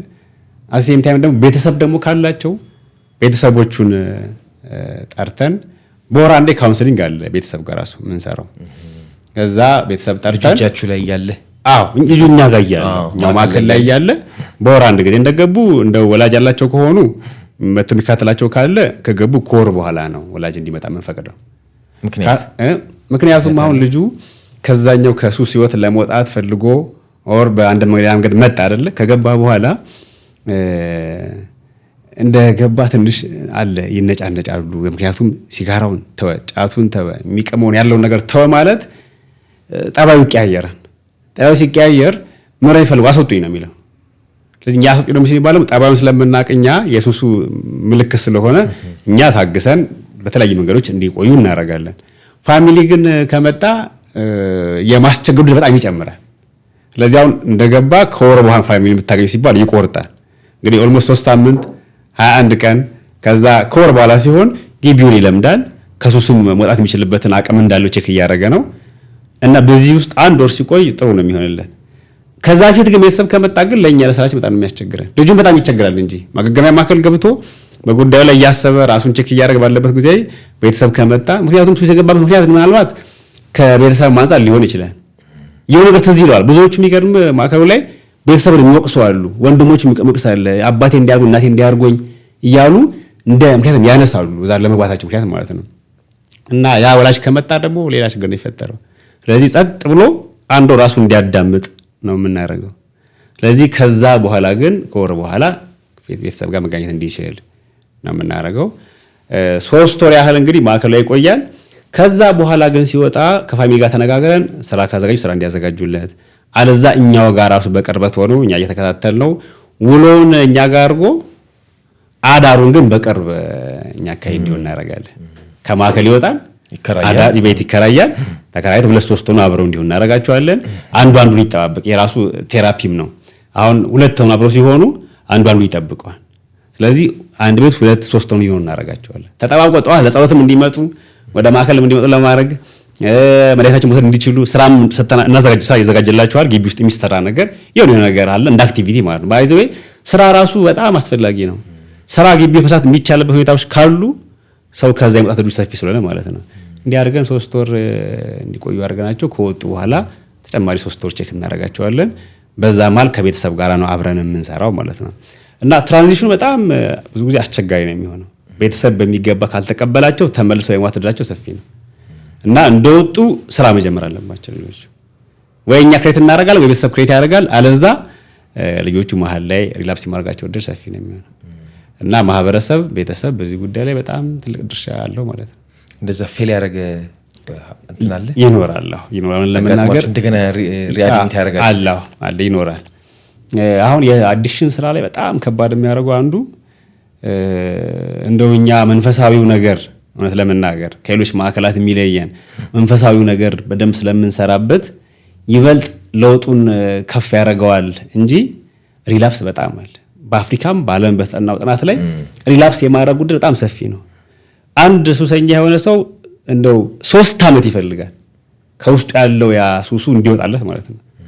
አሁን እኛ ጋር መንፈሳዊው ነገር ስላለ ከእግዚአብሔር ጋር ኮኔክት ስለምናደርጋቸው መንፈሳዊ ለውጥ ስለሚያግዛቸው የመመለስ ድርሻቸው ብዙ አይደለም እንጂ ይኖራል።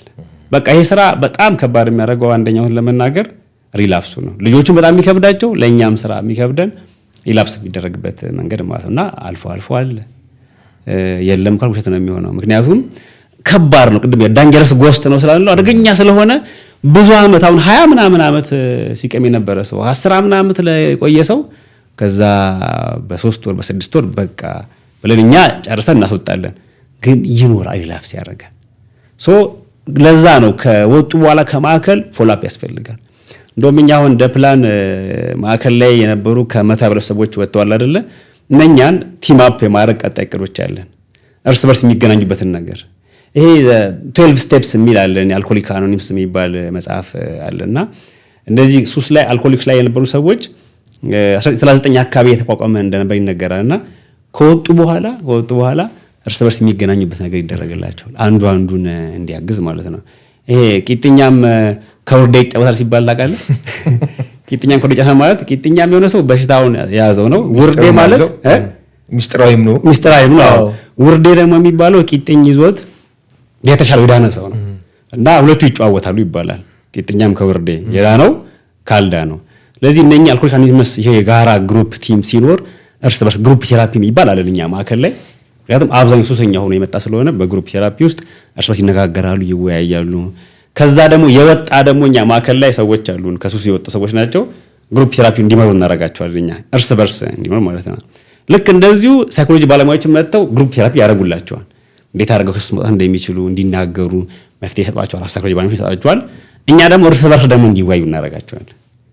ስለዚህ ይሄ ነገር መቀጠል አለበት ማለት ከማዕከል ከወጡም በኋላ ፎሎአፕ ያስፈልጋቸዋል። እርስ በርስ ቲም አፕ እያደረጉ መቀጠል የሚችሉበትን ነገር እየፈጠርን ከሄድን በጣም ብዙ ተደራሽነቱ እየሰፋ ነው የሚሆነው። ሱስ ውስጥ ያለ ሰው ነበርኩኝ ወጣው ብሎ ሜዳ ላይ ቀርቦ ሲናገር ብዙ ሰው ወደ ማዕከላችን ይመጣል እኛ ጋር። ለምን እዛ ውስጥ የነበረ ሰው ነው። ከዛ ወጥቷል። እሱ የሚናገረው ይታመናል። ለምን በቃ ላይፍ ኤክስፒሪየንስ አለው። ከዛ ደግሞ ወጥቷል። አሁን ደህና ሰው ሆኗል። ስራ እየሰራ ነው። ስለዚህ እንዲሆንኩኝ ስለሚናገር እና ከወጡ በኋላ ይሄም ግሩፕ ብራፍ ያስፈልገናል። ምን አብሮ መቀጠል የሚችሉበትን ነገር መፍጠር አለብን የሚል ሀሳቦች በቀጣይነት እነኛም አሉና ስለዚህ ቤተሰብ፣ ማህበረሰብ በጉዳዮች ላይ በደንብ የሚያገዝ ካልሆነ በስተቀር እዛው ማህበረሰብ ውስጥ ሱሰኛ ሆኖ ያው ምን አባባል በእኛ ሀገር ይሄ ምን አመሯን ላትረሳ እንትን መንኩሳ አመሯን ላትረሳ የሚባል አባባል አለ። ሰው እንደዚህ ያለ ተለወጠ መተህ እንኳን መለወጥን የማይቀበል ቤተሰብ፣ ሰፈር፣ አካባቢ አለ። እሱም ያደርጋል በቃ የፈተና ውስጥ ይከታል። እንዳያሉላ ነው እኛ ግን ግቢ ውስጥ ያሉ የምንነግራቸው የምናስረዳቸው። ከዛ ከወጡ በኋላ እንዴት መቀጠል አለባቸው ከቤተሰብ ጋራ በጋራ ያን ስራ እንሰራለን። ከማህበረሰቡ ጋርም ለመስራት እንሞክራለን። ለምሳሌ አንዱ የምነግርህ በእኛ አማካይ የነበሩ ልጆች ከወጡ በኋላ የላቢያጆ ስራ ተዘጋጀላቸው። እዛ ሄደው እንግዲህ ውሏቸው ስራ ቦታ ይሆንና አዳራቸው የራሳቸው ቤት ተከራይተዋል። እንዲህ ነው እናደርጋቸው። እኛ ግን ቼክ እናደርጋቸዋለን። እዛ ቦታ ላይ እንግዲህ ማህበረሰብ የሆነ አንድ ሰው ነው ይረዳን። ያንን ከኒማ ማከል የሚወጡ ሰዎች ልጆችን እኔ ተከታትዬ ማብቃት እችላለሁ ብሎ ማለት። ስለዚህ ማህበረሰብ ያንንም በደንብ ማገዝ እንዳለበት እንረዳለን። ለዚህ እኮ የሚያግዘው አንድ ባች ሲሆን ነው። ለምሳሌ በአንድ ጊዜ ገብቶ በአንድ ጊዜ ታክሞ የሚወጡት ጓደኛሞች የመሆን እድል አላቸው። ከወጡ በኋላ ለኑሯቸውም ደግሞ እንደመተጋገዝ ለምናምን ይሆናል። የእናንተ ቴክኒክ ምንድን ነው? ዋን ኢን ዋን አውት ነው ወይስ አንድ እንደዚህ በባች ነው? የመጀመሪያ 3 ወር ገብተው የሚወጡ ከዛ እንደዛ እንዴት የምትሰሩት? የመጀመሪያ ፈርስት ጀነሬሽን እንላቸዋለን። ፈርስት ጀነሬሽኖች ቁጥራቸው ወደ 20 ምናምን የነበሩ እነኛ እንግዲህ ልክ እንደውም 3 ወር ከቆዩ በኋላ የምርቃት መርሃ ግብር እናዘጋጅላቸዋለን።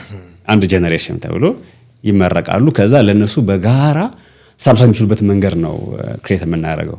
ቤተሰብ ካለው ከቤተሰብ ጋር እንዲገናኝ የምናደርገው፣ ቤተሰብ ይረዳው የሚያግዘው ካለ የጣላ ካለ እንዲታረቅ እናደርጋለን። ስለዚህ ከዛ ኑሮን በዛ ይቀጥላል። ባሁን የምናደርገው በጋራ የሚሰሩትም ይሁኑ ቤተሰብ ጋር ሄደም ካለ እነኛን ሰብሰብ አድርገን በጋራ የምንገናኝበት ታይሞች አሉ። በሆነ ጊዜ መጥተው ምን ደርሰዋል ሪፖርት እንዲያደርጉልን። አንዳንዴ በመሃል የሚርቁ ሰዎች አሉ። መደበኛ ሰው አለን እኛ እየደወለ እንዴት ነው ልጁ ምን ደረሰ ብሎ ፎሎአፕ የሚያደርግ ሰው አለና ስለዚህ አንድ አይነት ቲም ከሆኑ አብረው እንዲጓዙ እናደርጋቸዋለን። አንድ አይነት ቲም ካልሆኑ ግን በሚፈጠሩ የተለያየ አጋጣሚዎች ስራቸው እንዲሰሩ እናደርግና ግን በወር አንድ ጊዜ መምጣት የሚችሉበትን ነገር ነው የምናመቻቸው። ኢቭን ስፒሪቹዋል ቴራፒም ስለሆነ ምን እናደርጋለን ከወጡ በኋላ በ15 ቀን አንዴ መደበኛ ስፒሪቹዋል ትምህርት እንዲማሩ እናደርጋቸዋለን። ቤተክርስቲያን እንዲመጡ እናደርጋለን። አሁን ሳይ ትምህርት ቤተክርስቲያን መደበኛ ትምህርት አስተምራለሁ እኔ። የወጡ ሰዎች መተው ስፒሪቹዋል ቴራፒ የሚፈልጉ መተው እንዲማሩ እናደርጋቸዋለን። ለዛም ፎሎ አፕ እናደርጋለን እንዲመጡ። ኢቭን ፐርሰናሊ በግልም ደግሞ እንደ አባት መተው እንዲያማክሩ እናደርጋቸዋለን። እንዲህ እያለ ነው እንግዲህ ጉዳዩ መቀጠል ያለበት እንጂ በአንዴ ስራ ሰርተንማ ይለወጣሉ እኮ ጥሩ ይሆናሉ። ፎሎ አፕ ከሌለ ግን የምርስዳቸው ሰፊ ነውና ሪላፕስ የሚለው ማገርሸት ይኖራል። ለማገርሸትስ መፍትሄ አለው? እንግዲህ ለማገርሸት መፍትሄው ምንድን ነው የምንነግራቸው ሊገጥማቸው እንደሚችል እንነግራቸዋለን። እንደ ሰው ከሱስ ከወጣ በኋላ ያው ቅድም ባለው የማህበረሰብም የቤተሰባዊ ጉዳይም ኦር ስራ ራሱ እንዳሰብኩ አይሆንም ስትወጣ ስራዎች ላይሳኩ ይችላሉ። እንዲህ ጉዳይ ሊገጥማቸው ስለሚል ቴክ ኬር ነው ተጠንቀቁ ነው የምንላቸው። ከዛ መቶኛም እንዲያናግሩ ነው የምናደርገው። አለዛ ምን ይፈጠረው እንደወጣ ያሰበው ነገር ካልተሳካለት በቃ ወደዛ ስለሚገባ ቀድመኛ እናስጠነቅቃለን። እሺ አገረሸበት ሌላ ዋን ሞር ቻንስ ሰጣለን እኛ እንዲመጡ እናደርጋለን። መተው እንደገና ማዕከል ላይ እንደገና ራሳቸውን ቼክ እንዲያደርጉ እናደርጋቸዋለን። ስለዚህ አሁን እንዲህ ያሉ ሶስት ሰዎች መተው እኛ ጋር በእንደዚህ አይነት መልኩ እንደገና አገርሽቶባቸው እንደገና ገብተው እንደገና አገርሽቶባቸው እንደገና ገብተው አሁን አንድ ሰው አለ እንደዚህ በቃ ተስተካክሎ በቃ ስራ ጀምሯል ከኛ ማዕከል ወጥተው ማለት ነው። ሁለት ሶስት በተደጋጋሚ ሁለት ሶስት ጊዜ እንደዚህ አይነት ሰዎች ሶስት ሰዎች ማቃቸው አሉ እኛ ማዕከል ላይ። አሁን አለ አንደኛው ስራ ሰጥተነው እየሰራ ነው። አንደኛው ግን በቃ በደንብ ቼክ አድርጎ ወጥቷል ቤተሰብ ጋር ተገናኝቶ እየሰራ ነው። እና ማገርሸቱ ሲፈጠር የሚከብድ ነገር አለው። ተመልሶ ወደ ማከብዳት ሊከብዳቸው ይችላል። የዛን ጊዜ ነው ስራ የሚፈልገው ስሙዝሊ በጣም በትዕግስት ሆኖ ቀስ አድርጎ ልጆች ማምጣት ያስፈልጋልና ለሪላፕሱ ለማገርሸቱ ድጋሚ ወደ ማከል እንዲመጡ አለዛ ደግሞ ባሉበት ቦታ ላይ ቼክ እንድናረጋቸው ወይ ደግሞ መደወል እንዲችሉ ወይ ደግሞ ወደ ማከል መተው ባለሙያዎች አናግረው እንዲሄዱ እንዲህ ያደርገን ነው።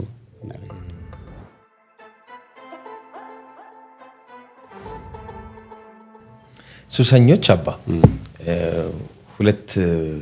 በሁለት ልክፈለው ዝም ብሎ አንዱ የሚደብቁ ናቸው። ደብቀው መስሪያ ቤት ላይ ትዳር ላይ ወላጆቻቸው ፊት ምንም ሱስ እንደሌለባቸው አክት የሚያደርጉት አሉ። ሌላኞቹ ደግሞ በአደባባይ ማህበረሰቡን የማያፍሩ አለ አይደለ? በአደባባይ ሁሉ ነገር ሳያፍሩበት የሚያደርጉ አሉ፣ የሚያፍሩበት አሉ። በተለይ እነዚህኞቹ ደግሞ ጥቅማቸው ምንድነው? ያቅዳሉ። አዲስ ዓመት አሁን 2018 መግቢያ ላይ አይደለም ያለነው፣ ያቅዳሉ። በቃ ዘንድሮ ይላል። ከዛ ደግሞ በተለያየ ምክንያት ደግሞ ተመልሶ ወይ በጓደኛ ወይ አብሮት በሚቆመው ሰው ደውሎ ሊሆን ይችላል፣ ወይ በሚወደው ሰው አለ አይደለ? ወይ በጋባዥ እንደገና የሚዘፍቁበት አሉና እንደዚህ ለመላቀቅ የሚጥሩ አሉ። ግን በአደባባይ ፕራክቲስ የሚያደርጉት አሉ። በአንድ ጎን ደግሞ ተቀላቅለው ስብሰባም እየተሰበሰቡ ቤተክርስቲያንም እየሄዱ ትዳራቸው ጋር አማቻቾቻቸውን ጋር ጓደኞች ጋር ንጹህ አለ አይደለ? ጨዋ መስለው ቆዩና በድብቅ ደግሞ የሚያደርጉ አሉ። የት ነው የሚያስቸግረው? ምን የሚባል አለ? የተገለጠ ቁስል ይፈወሳል፣ ግን ቁስሉ ካልተገለጠስ ይባባሳል። ስለዚህ አሁን በጣም ይሄ የሚያስመስል ሰውን መፍትሄ ማምጣት በጣም ከባድ ነው የሚሆነው። ራሱን ችግሩን አልገለጸማ። ሰው አሁን ማመን አለበት፣ ይሄ ቁስል እንዳለበት ህመም እንዳለበት እየተቸገረ እንደሆነ ካላመነ እንዴ ሕክምና እኮ ራሱ እኮ ሰው ሄዶ እኮ ዶክተሩን ካላመንከው እኮ ምስተውስን ዳይት እኮ አይሰራልህም እኮ። አንዱ እኮ ፈውስ የሚባለው ማመን ነው። ሐኪምህን ማመን። ሐኪሙን ካመንከው አሁን የስፔሻል ዶክተር ነው በጣም የሚታወቅ ሲባል እኮ ሰው ዋግቶ አምኗ ላይ ይመጣው። ከዛ ሲያገኘው በቃ ተፈውሶ ነው የሚሄደው። ስላናገረው ብቻ ይፈወሳል፣ አምኖ ስለመጣ ነው። ግን ሱሰኛ እንደሆነ ሰው ካላመነ እየተደበቀ የሚጓዝ ከሆነ አንድ ቀን ይገለጣል። ግን ሲገለጥ በጣም ቁስሉ ብዙ ከተጎዳ በኋላ ነው የሚገለጠውና ያንን ለማከም ሳይታወቅ ብዙ ዓመት ቆይቷል። እና አሁን በየመስሪያ ቤቱ በየትዳር ቤተሰቡ የምናየው ከባዱ ችግር ማህበረሰብ ግልጽ ከሆነ አይን ማህበረሰብ አይፈልገውም። ለምን? ሱሰኛ ነው፣ ኃላፊነት አይሰጠውም፣ ሪስፖንሲብል መሆን አይችልም። በየመስሪያ ቤቱ ኃላፊ የሆነ ሰው እኮ ሱሰኛ መሆኑ ከታወቀ እኮ ሰው አያምነውም። ምክንያቱም ሱሱ ብዙ የሚያመጣበት ችግር አለ እና እንዲህ እያለ ተቋማትም ይጎዳሉ፣ ግለሰቡም ይጎዳል። ለመፍወስም በጣም አስቸጋሪ ነው የሚሆነው። ስለዚህ የሚሻለው እንደው መግለጥ ነው። ብዙ የምናውቅ ሰዎች አሉ በጣም ታዋቂዎች ሆነው ያለባቸውን ያን ሱስ ግን ሳይገልጡ ቀርተው ተደብቆ ከዛ በጨሻ ላይ ያደርሶ ሲገለጥ ግን ይፈወስ ሲባል የሚያስቸግር፣ ስለዚህ ወደ ለሞት በጣም የሚቀርቡ ማለት ነው። ስለዚህ የሚሻለው መግለጥ በጣም ይሻላል። ከተገለጠ አያስቸግርም፣ መድኃኒቱ ይገኝለታል። እና አብዛኛው ግን በመናቀው እንዳልከው የተደበቀ ይበዛል። አሁን ግን አንዳንዴም ነውር መሆኑ እንዴ ድሮ ጫት የሚቀምሰው እኮ ተደብቆ ነው የሚቀመው። ጫቱን ገዝቶ እኮ ተደብቆ በጋዜጣ ተጠቅልሎ ተደብቆ እንደዚህ ነበረ ይመጣ የነበረው። አሁን ግን ምን ሆነ? እንደዚህ ልክ ያሉ ነገሮች ይሄ ምዕራባዊ ተጽዕኖ ኢትዮጵያ የነበረን ባህል እያጣን ብሎሽ ወደ አደባባይ ወጥተው እናያለን። ይሄ ደግሞ ይበልጥ ቀጣዩን ጀነሬሽን እያጠፋ እንዲሄድ ነው የሚያደርገው። ነውርነቱን እያጠፋ ነው የሚሆነው። ድሮ እኮ በኔ እድሜ እንኳን አባ ይቅርታ ተደርቦ ነበር የሚሸጠው ጫት እንጂ ራሱን ችሎ ሱቅ ሆኖ ተለጥፎበት በማስታወቂያ ደረጃ አላቅም። ተደርቦ ከስር ነው የሚወጣው። አንዳንድ ሱቆች ነበሩ በተመረጡ ሱቆች ከዛ ነው የሚወጣው እንጂ እኔ ራሱን ችሎ አሁን ግን የሚያሳዝነው አንድ ከህግ አንፃር ስታይ ኮሜንት የምናደርገው ማስቃም ያስቀጣል፣ መሸጥ ግን ያስቀጣል ጭራሽ። ስለዚህ እንግዲህ ሆኗል ማለት ነው። አሁን ሰዎች ሲያስቅሙ ከተገኙ ሺሻ ቤቶች ምናምን ካሉ እናውቃለን፣ ሰዎች መጥተው ይቀጣሉ፣ ምን ይላሉ፣ እንደዚህ ያደርጋሉ። የማስቀም አገልግሎት ፍቃድ ምዝገባ የለም ነው ነገር የለም እና ያን ይከለክላሉ። ግን ጫቱን ግን መሸጥ ግን ተፈቅዷልና አሁን ማይዘ ሱስ ላይ በጣም ከባድ ነው። አሁን መፈወስ የሚያስቸግረው በኢትዮጵያ ደረጃ የሚሆን በዓለም አቀፍ ደረጃ ጉዳዮችን ፐብሊክ የሚያደርጉ ድሎች ካሉ ከተፈቀደ ምንም እኛ አሁን አንዴ ድካማችን ተስፋን ቆርጠን እኛ እንደምሳሌ እንደተቋም እንቀጥላለን። የሚድኑ ነፍሳት እንዳሉ እናስባለን። በቃ መለወጥ መዳን የሚፈልጉ ይሄን ጉዳይ የጠሉ ሰዎች አሉ። ለእነኛ መድረስ የምንፈልገው አሁንም ስናገር የሚሰማ ሰው ካለ ለእነኛ ሰው መድረስ ነው የምንፈልገው። እኔ በቃ አልፈልገውም ይሄን ነገር መቶ ፈልጋለሁ ብሎ ራሱን አጋልጦ ለመጣ ሰው ቀደም አንስታል HIV ኤድስ ላይ እኮ ራሳቸውን ያጋለጡ ሰዎችን ያላጋለጡ ሰዎች እኮ በጣም ችግር አለው እኮ አይደለ? ራሱን ሰው ሲያጋለጥ በቃ ለመፍትሄ ቅርብ ነው፣ በቃ ይስተካከላል፣ ሰውንም አይጎዳም። ጸጥ ለውስጥ ለውስጥ የሚሄድ ከሆነ ግን ብዙ ሰዎችን የመጉዳት እድሉ ሰፊ ነው። ስለዚህ እንግዲህ በግልጽ የመሆኑ ነገር ነውር ነው። እንደ ሃይማኖት ካየነው ኃጢአት ነው፣ ወንጀል እየተፈጸመ ነው። ይሄን ግን ዝም ባልነው ቁጥር እየሰፋ ነው የሚሄደውና ከዚህ መታቀብ በደንብ ያስፈልጋል። መንግስትም በጉዳዩ ላይ በጣም ስራ ሊሰጥ ይገባል ብዬ አስባለሁ። ቅድም በተወሰነ መልኩ የስለሺን አንስተውልኛል እንደ ኤክስፒሪየንስ መማሪያ ቢሆን በሚል አንስተዋል። እንደው እኔ ደግሞ በአንድም ሆነ በሌላ መንገድ የሰማሁት ከዲያስፖራ ኢትዮጵያውያንም ከተማሩ ሰዎችም በተለያየ ሙያ ላይ ያሉ ሙያዎችን እንኳን መጥቀስ ባልችል በተለያየ ሙያ ላይ ያሉ ሰዎችም እናንተ ውስጥ እንዳለፉ ነው ለማወቅ የቻልኩት። ምን ሊጠቅሱልኝ ይችላሉ? ከምን ልንማር እንችላለን? ሐኪሞች አሁን በሕክምናው ዓለም ያሉ ሰዎችም መድኃኒቱን የማግኘት አክሰስ ስላላቸው ያንን እየተጠቀሙ በመውጋትም በምንም ቢጠቁ ሰዎች አሉ። ብዙ የሞቱ እንዳሉም ቼክ አድርጌያለሁ እኔ በሕክምናው ያሉ። ግን እንደዚህ ሐኪሞች ሆነው እኛ ማዕከል ላይ መጥተው ያው እንግዲህ ሁሉ ነገር ስለሚያውቁት እንዴት ይፈጽሙ እንደነበረ ግን ሲመጡ በቃ እኔ ከሞት መትረፍ ፈልጋለሁኝ መዳን ፈልጋለሁ ብለው ማዕከል ላይ መጥተው 2-3 ሐኪሞች መጥተው ታክመው የወጡ ስራቸውን የቀጠሉ ሰዎች አሉ። እና በሕክምናው ዓለም ሰዎች የተለየ ጠቅስ የሚችለው እሱን ነው። ሌላው እንግዲህ የመጀመሪያቸው ከጎዳና ስለነበረ የጎዳና ሰዎችን ቼክ ስታደርጋቸው በነበራቸው ኤክስፒሪየንስ አሁን አንድ አሉ ጋሽ አራጋው ላይ ሚዲያ ቀርበን ነበርና አሜሪካ 20 ዓመት የኖሩ ከዛ ተመልሰው ኢትዮጵያ መጥተው እንደገና ኑሮ በጣም ተቸገሩ ጎዳና ላይ ወጥተው የነበሩ ሰው ግን በጣም የተማሩ ብዙ የሚችሉ ሰው የነበሩ ሰው ናቸው። ግን የጎዳና ኑሮ ነበሩና እሳቸውን እናነሳለን። ግን ይሄ በጣም ባለሙያዎች የሆኑ ሙያ ያላቸው የሚችሉ ብዙ መስራት የሚችሉ ይሄ የፈርኒቸር ስራዎች ላይ የሚሰሩ ሰዎች ብዙ ሰዎች ኖረው ግን ሱሱ በጣም አስቸግሯቸው የተጉሉ ሰዎች አሉ። ይመጡና ማዕከል ላይ እኛ ከዛ የተፈወሱ ሰዎች አሉ። እዚህ ፈርኒቸር ላይ የሚሰሩ ሰዎችን ሐኪሞችን ማንሳት ይችላል። እንደዚህ አሉ። ይገርም ነው። እንግዲህ አንዱ የተቋማችሁ ህግ ነው ማወቅ የምፈልገው። እዛ ህግ ውስጥ መንፈሳዊነት አለ። በመንፈሳዊ ሂደት ውስጥ እንዲያልፉ ይደረጋል። ቀጥሎ በዘመናዊ ሕክምና መድኃኒቱንም መከታተሉ አለ። እንደ ፋሲሊቲም ሊሆን ይችላል። እንደ ዱስ ኤንድ ዶንትስ አላል ይደረጉ የማይደረጉ ህግጋቶቻችሁ ምንድናቸው? ህጎቻችን ምንድናቸው? መንፈሳዊ ነገር ላይ ይሄ ሰው እንደገባ አንድ ሳምንት ብዙ አንጫነም። ግቢው እስኪለምደው እስኪያውቀው እንዲረጋጋ አንድ ሳምንት ዘመን እንላቸዋለን። ከዛ በኋላ ግን ጸበል መጠመቅ ግዴታ ነው። አለመጠመቅ አይቻልም። እንግዲህ በፈቃዳቸው እንዲጠመቁ ነው የምናደርጋቸው። አንዳንድ ጊዜን የሱስም ኦር ዲቪል ስፒሪትም ርኩስ መንፈስም ካለ ስለሚፈታተናቸው ጫን ልን እንችላለን። ስለዚህ ጸበል መጠመቅ ግዴታ ነው። ጸሎት ቀደም ያልኩን መግባት በሰዓቱ መግባት ግዴታ ነው። ደውል አለ። ደውል ሲደወል ደውሉን ሰምቶ ቀጥታ መግባት። የምግብ ሰዓት አላቸው። በምግብ ሰዓትም ጠብቆ ገብቶ እዛው አዳራሽ አላቸው መመገባ በሰዓት ላይ መተው መመገብ ያስፈልጋቸዋል።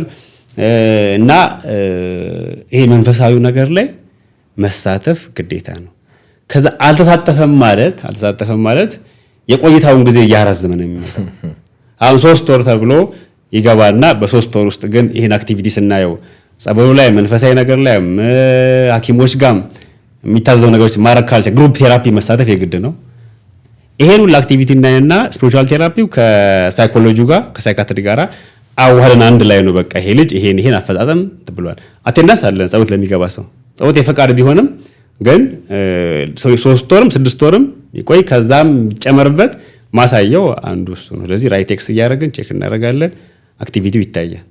ያን ታይቶ ነው ከዛ በኋላ ከ3 ወር በኋላ ይወጣ የሚችለው። ካልሆነ ግን ቀን እንጨምርበታለን ማለት እንጂ እንደ ኮሌጅ ማባረር የለም አናባረርም። እንግዲህ ያው ቅድም እናንሳው ሪላፕስም የማድረግ ጉዳይ ስላለ ወጥቶ እንኳን ሪላፕስ ቢመጣ እንኳን እንቀበል የለ ከዛ ግቢ ውስጥ እንዲቆይና ጠባዩን አውቆ ሱሱን አሸንፎ እንዲወጣ ኃይል እንሰጣለን እንጂ አናባረርም። ይፈጆን ይፍጅ አናባረርም። እኛ እንደው ራሱ በቃ ካልወጣው እንኳን ቢያስቸግር በምክር በተለያየ መንገድ እንዲቆይ ነው የምናደርገው።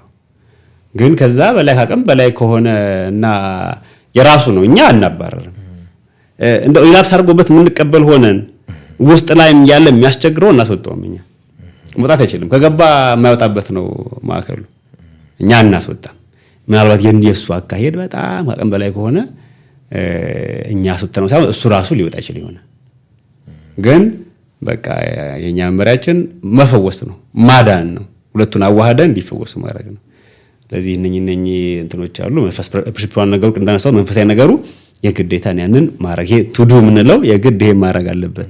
መጠመቅ፣ ጸሎት መጸለይ፣ የጋራ ጸሎት አለ፣ የግል ጸሎት አለ፣ ግሩፕ ቴራፒው ላይ መሳተፍ አለ። ትምህርቶች ደግሞ አሉ እኛ የምናስተምራቸው ያን መሳተፍ ኢቭን ዴቨሎፕመንታል የሆኑ ስልጠናዎችን እንሰጣቸዋለን። ስልጠና መሰልጠን አለባቸው። ያን ሰልጥኖ መውጣት ያለበት ባለሙያ ሆነ ከውጭ እየጋበዝንም እዛ ውስጥ ያሉትን ባለሙያዎችም ሊሰጡ እናደርጋለን። ሊተረጎ ያንን መሰልጠን መማር ግዴታ በገና ቀደም እናሳወረ በገናውንም መሰልጠን ግዴታው ነው። ስለዚህ ያንን አልፈጸመም ማለት ያው ጊዜው ይረዝማል ማለት ነው። እንዲህ ጉዳዮችን እናደርጋለን። ለምሳሌ እንግዲህ እዛ ካምፕ አድርጎ ማዕከል ውስጥ ነው የሚቆዩት። ዋይፋይ፣ ኢንተርኔት፣ ላፕቶፕ፣ ስልክ፣ ቴሌቪዥን አይነት ነገሮች እኛ ማዕከል አንፈቅድም። ይሄን ለምን አንሰጥም? ምክንያቱም ቅድም እንዳነሳነው ራሱ ይሄ እኮ አንድ አዲክሽን እኮ ነው። ሰው ራሳችን እንዳናይ ያደረገን ብዙ መደበቂያ ሆኖች ማለት አንደኛው አሁን ስልክ፣ የዋይፋይ ጉዳይ፣ ሶሻል ሚዲያ ሰው ራሱ እንዳይ ይጠቅማል። ሶሻል ሚዲያው ግን በትክክል ለሚጠቀምበት ነው። በትክክል ካልተጠቀምበት ግን በራሱ አዲክሽን ሆኖ ሌላ ቴራፒ ያስፈልጋል ማለት ነው። ስለዚህ እሱን እኛ አንፈቅድም። ማዕከላችን ላይ ስልክ መጠቀም የለም። ስልኩን እንዳመጣ ይቀመጣል፣ ክፍሎች ላይ ይቀመጣል። ከዛ በኋላ ከ3 ወር ሲወጣ ነው የሚሰጥ። የተለየ ስፔሻል ኬዝ ካለ ሐኪሞቹ ጋር ተነጋግረን እንደው ምናልባት አንድ አሁን ተማሪ ለምሳሌ ያለን የሚማር በሳምንት 2 ቀን ሄዶ ትምህርት የሚማር እሱ አሁን ላፕቶፕ ያስፈልግ ይሆናል ምን ለማንበብ እንደው ሞርኛ ፕሪፈር የምናደርገው ፕሪንት አድርገንለት ሃርድ ኮፒ እንዲያነብ ነው፣ ወረቀቱን እንዲያነብ እሱ እንዲያነብ ነው የምናደርገው። የግድ እንደዛ ማድረግ ካልተቻለ ላፕቶፕ ዋይፋይ ፍሪ ሆነ እናደርግ እንችላለን። ከዛ የግድ ዋይፋይ መጠቀም ደግሞ ካለበት ሰውን መደባለን። ምክንያቱም በዛ ገብቶ ምክንያቱም አሁን እዚህ ሶሻል ሚዲያው ላይ የአዲክሽን ግሩፖች እኮ አሉ። ግሩፕ አላቸው። እዛ ውስጥ እየገቡ ኮሙኒኬት የሚደራረጉ አሉ፣ መረጃ የሚለዋወጡ አሉ፣ የሚቀባበሉ አሉ። በቃ ቲም ያዘጋጃል። በጣም ቅድም ያልኩት እኛም አንድ የቴሌግራም ቲም ያስፈልጋል ያልኩት የወጡ ሰዎችን ሰብስቦ ያዘ ቲም ያስፈልጋል። ሶሻል ሚዲያ ላይ ከገባ ወደዛ የሚገፋፋ በጣም ብዙ ጉዳዮች አሉ። ስለዚህ ያንን እኛ አንፈቅድም። ስፔሻል ኬዝ ከሆነ ብቻ በተለየ መልኩ ትሪትመንት እናደርጋለን እንጂ ሌላው ምናልባት ቴሌቪዥን እንዲያው እናደርጋለን። እሺ ቴሌቪዥን አለ። ይሄ ስፒሪቹዋል የሆኑ ነገሮችን ማየት እንዲችሉ አንዳንድ ድራማቲክ የሆኑ ነገሮችን የሚያስተምራቸውን እየመረጥን እንዲያው እናደርጋቸዋለን። እሱ ነው ያለው። አሁን ዲሲቲቪ ጥያቄዎች ያቀርባሉ። እኛ እሱን አንፈቅድም። ኳስ ሊያዩ ነው ሌላ ነገር ለመግባት እሱን ደግሞ አሁን ምንድነው የሚያደርገው? እሱ ራሱን እንዳያ ያደርገዋል። እንግዲህ ማዕከሉ መሆን ያለበት ምንድነው የተረጋጋ ነገር ይዞ ከራሱ ጋር ሆኖ ራሱን በደንብ አቅጣጫ ይዞ ከዚህ በኋላ እንደዚህ ነው የምጓዘው የሚል ካርታ ፕላን አስቀምጦ እንዲወጣ ነው የምንፈልገው እንጂ እዛ ውስጥ ውጪ የሚያገኘው ካገኘውማ ምኑን ያው አንድ ሊሆንብን ነውና እንደዛ በጣም በጥንቃቄ ግን መርጠን እናደርጋለን። መዝናኛቸውስ? መዝናኛ ሌላው ምንድነው ኳስ ይጫወታሉ ባላቸው ስፔስ። የአውሮፓ ኳስ ያዩ ኳስ እንሰጣቸው ይጫወታሉ። ቴብል ቴኒስ አላቸው ያን ይጫወታሉ።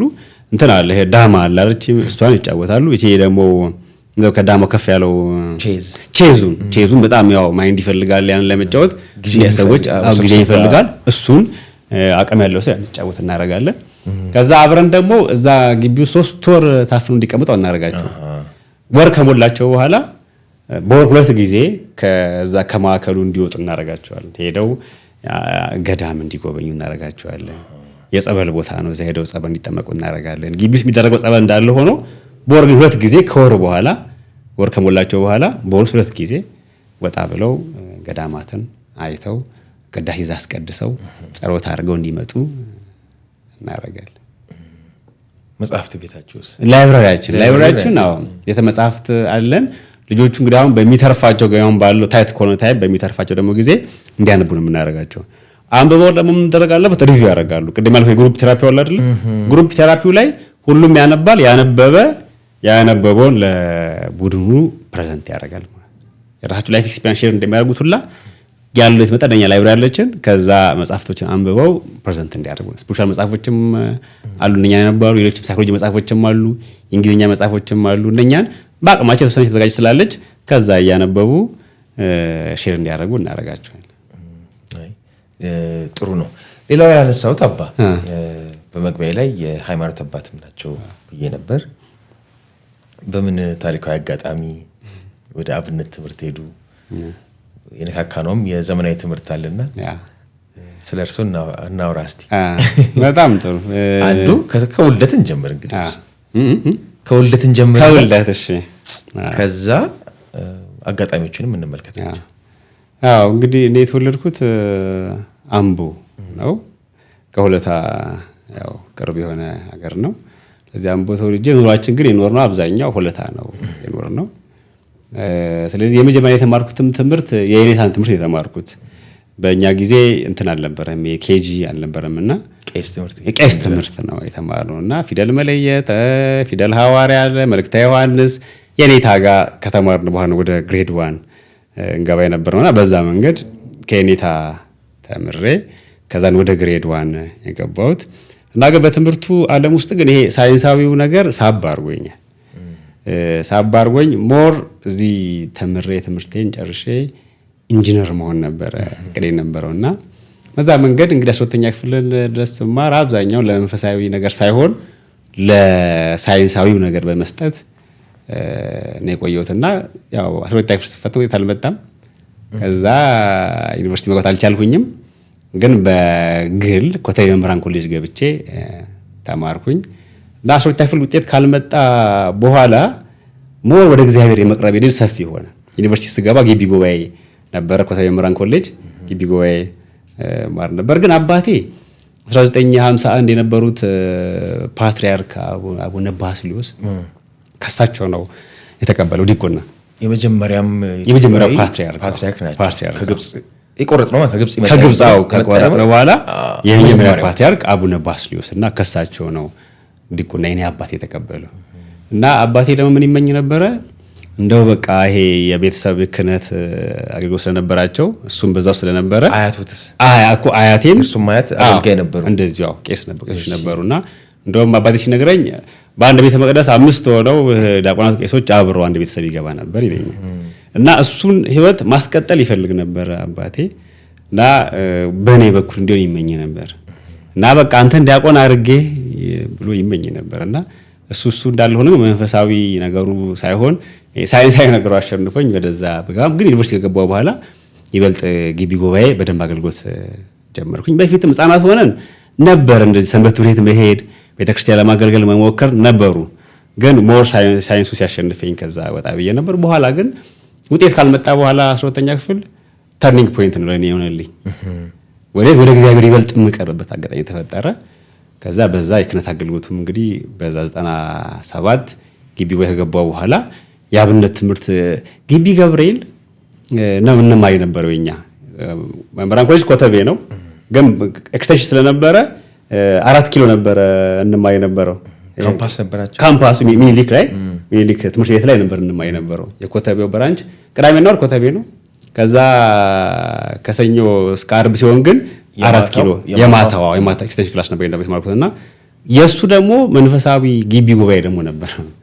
ግቢ ገብርኤል ማለት አምደ ሃይማኖት ቤተ መንግስቱ ጋር ያለው ማለት ነው። እና እዛ ግቢ ስንማር ነበር የአብነት ትምህርቱን እዛ የጀመርኩት።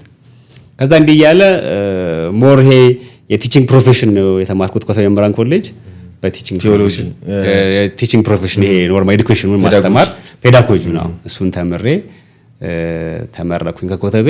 ከዛ ወጥቼ ፕራይቬት ስኩሎች ላይ 6 ዓመት አስተማርኩኝ። እንደዛ ሆኖ ግን ጎን ለጎን አሁን ስፒሪቹዋል ነገር በደንብ እያሰደግኩት የነበረበት ጊዜ ነበረ። ከዛ በኋላ እንግዲህ ሞር እዚህ ማህበረ ቅዱሳን ብዙ ዓመት አገልግያለሁ። እዛ ያው ግቢ ጉባኤ ማቅዱሳን ስለሚያስተምር በዛ የተማርኩት። በፊትም ወረዳ ማዕከል የሚባል ነበርና ባደግበት አካባቢ ወረዳ ማዕከልም ነበረን። ከዛ በዚህ መንገድ ሆኖ ወደ ማቅዱሳንም ገብቼ አገልግያለሁ 6 ዓመት በግቢ ጉባኤያት ደረጃ ግቢ ጉባኤያት ማስተማር ይሄንን አድርጌ ነበረ። ከዛ እስከ 2013 ድረስ በማቅዱሳን ነበር አገልግዬ ነበር። እዛም እኮ ኢንተሌክቹዋሎች ነበሩ በዘመናዊ ትምህርት ኢንተሌክቹዋል የሚባሉ አካዳሚሻን ዶክተሮች የሆኑ ፕሮፌሰሮች የሆኑ ግን ዲያቆናት የሆኑ ቄሶች የሆኑ ቀሲስ ዶክተር ገሌ ተብሎ ቢጠሩ ብዙ አሉ። ማቅዱሳንም አሁን በዚህ አንዱ የምናነሳው ይሄ ዘመናዊውን ትምህርት ከዛ የቤተ ክህነት ትምህርትና ትራዲሽናል ትምህርቱን የቤተክርስቲያኑን ትምህርት ሁለቱን አዋሃዶ የሚሄዱ ቄስ ተብሎ ዶክተር ማለት ነው፣ ቄስ ተብሎ ፕሮፌሰር እንደዚህ ይበልጥ በዛ ተቋም ላይ እናይ ነበርና እኛም እሱን እያየን ያደግነው። ከዛ እኛም ወደዛ እንድንመጣ ሰፊ ድል የፈጠረልኝ ማህበረ ቅዱሳን። መነሻው ምን ነበረ? የማህበረ ቅዱሳኑ በእንደዚህ ትምህርት መፍጠሩ የማህበረ ቅዱሳን ታሪክ እንግዲህ የነገሩን 1982 ላይ ያረፉት አቡነ ጎርጎሪዎስ የዝዋይ እሳቸው እዚህ ዩኒቨርሲቲ ተማሪዎችን ያው ቤተክርስቲያን ያላትን መዋቅር ስታይ እስከ 12ኛ ክፍል ድረስ ብዙ ሰው በአጥቢያው ጋር የመሆን ዕድሉ ሰፊ ነው። አጥቢያ ቤተክርስቲያን ላይ ቤተክርስቲያን ሊያገኝ ሊማር ይችላል። 12ኛ ክፍል ጨርሶ ግን ዩኒቨርሲቲ ኮሌጅ ሲገባ ግን መንፈሳዊ ነገር የማግኘት ዕድሉ ብዙ አይደለም እና ሞር በደንብ ነው የሚያተኩረው ወደ ሳይንሳዊ ነገር ላይ የማተኩር ነገር በተለይ ከ1982 በፊት የነበረው የደርግ ዘመንም ሲታይ ይሄ እግዚአብሔር የለሽነትን ብዙ የሰፋበት ጊዜ ስለነበረ ሶሻሊዝሙ ስለነበረ ኮሙኒዝሙም ጠንከር ያለ ስለነበረ ተለያይቶ ነበር። አዎ ሃይማኖት ጋር ብዙ አልነበረምና እንደዛ ሆኖ ወጣቱ ሲሄድ ከሃይማኖታዊ ነገር እየራቀ የሚሄድ ሰፊ ስለነበር ያንን አቡነ ጎርጎሪዎስ ያረፉት የዝዋዩ ያን አስተውሎ ነበረ። ሰመር ላይ እንግዲህ እስከ ሳይት ድረስ የኮሌጅ ትምህርት ከተማሩ በኋላ ወጣቶቹን ዝዋይ እየሄዱ ክረምት ይማሩ 2 ወር አስተምሯቸው ከዛ ወደ ዩኒቨርሲቲ ሲመለሱ በሚኖራቸው የአንድ ዓመት ቆይታ ውስጥ ዩኒቨርሲቲ ላይ ስራ እንዲሰሩ ያደርጓቸው ነበር። የዶላቸው ቅዳሜና እሑድ ተጠቅመው የግቢ ጉባኤ የሚል ኮንሰፕት ተፈጥሮ ማስተማር እንዲጀምሩ ተደርጎ ነበር። ስለዚህ ከሰኞ እስከ ዓርብ ዘመናዊ ትምህርት ይማራሉ፣ ቅዳሜና እሑድ መንፈሳዊውን ትምህርት ይማራሉ። ሁለቱን አዋህደው ሲመረቁ ከእግዚአብሔር ቤት መርነቅናችሁ ተብለው እስኪወጡ ድረስ ደርሶ ነበርና ስለዚህ ዲያቆናት የሆኑ ብዙ ከዛ የፈሩ አሉ፣ ቄሶች የሆኑ ከዛ የወጡ ብዙ አሉ እና በዛ መንገድ ማህበረ ቅዱሳን ይሄ ዘመናዊውን ዓለም ከመንፈሳዊውን ጋር አዋህዶ በማስኬድ ላይ ትልቅ ስራ ሰርቶ እንደነበረ ያው ትልቅ መምህራን ሲናገሩ ሰምቻለሁ። እኔ እዛ አልደረስኩኝም። እኔ ዝዋይ የሚሄድ ዕድል ነበረኝ። እሺ እኛ አቡነ ጎርጎሪዎስ ነው ያነሳናቸው። በቃ ታሪካቸውን በጣም ነው የሚመስጠው። የቤተክርስቲያን ታሪክ ባለም መድረክ የሚል መጽሐፍ አላቸው። የቤተክርስቲያን ታሪክ በኢትዮጵያ የሚል በጣም አሁን ድረስ ተጠቃሽ መጽሐፍ አላቸውና እሳቸው የጻፉት መጽሐፍ ብዙ መጽሐፍ ጽፈዋል። ከነኛ ወጥ የሚጠቀሰው እና የእሳቸው መጽሐፍ ልጆችን ስናነብ መግቢያ ላይ ታሪካቸው አለና በጣም ጓጓ ነበረ። የሚመስጥ ታሪክ ነው ያላቸው። ይሄ ዘመናዊ ትምህርት የተማሩ ሆነው ቤተክርስቲያን ትምህርትን በደንብ የተማሩ በቃ ትልቅ ሰው ነበሩ። ይሄ ዘመኑን በደንብ ይዋጁ ማለት ነው። መጽሐፋቸው ራሱ ስታይ በጣም ሊትሬቸር ስታያቸው በጣም የተለየ ነው።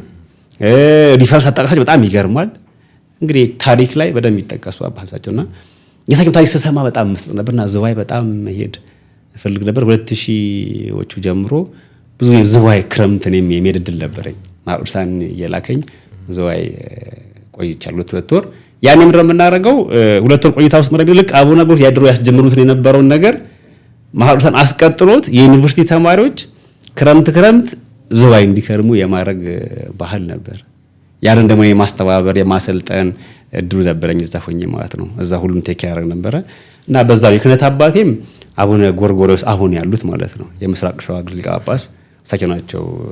ዲቁና ካቸው ተቀበልኩት፣ ቅስናም ካቸው ተቀበልኩት እና ስለዚህ ከ2000 በኋላ ያለው አገልግሎቴ ሞር ወደ ቤተክርስቲያን ላይ በጣም ያተኮረ ሆነና እዚህ በህይወቴ ደግሞ የምቆጭባቸው ብዙ ጉዳዮች አሉ። እንደው እዚህ ሀገር ላይ ቢሰራ በየማሰባቸው ስለነበሩ ከዛ አንደኛው እንግዲህ የአዲክሽን ጉዳይ ሆኖ ወደዚህ ስራ ውስጥ ልንገባ ይችላል። እንዴ የክህነቱ ጉዳይም አሁን የሚመጡ ወጣቶችን አንደርስታንድ የሚያደርጉ ካህናት ያስፈልጋሉ በዚህ ዘመን።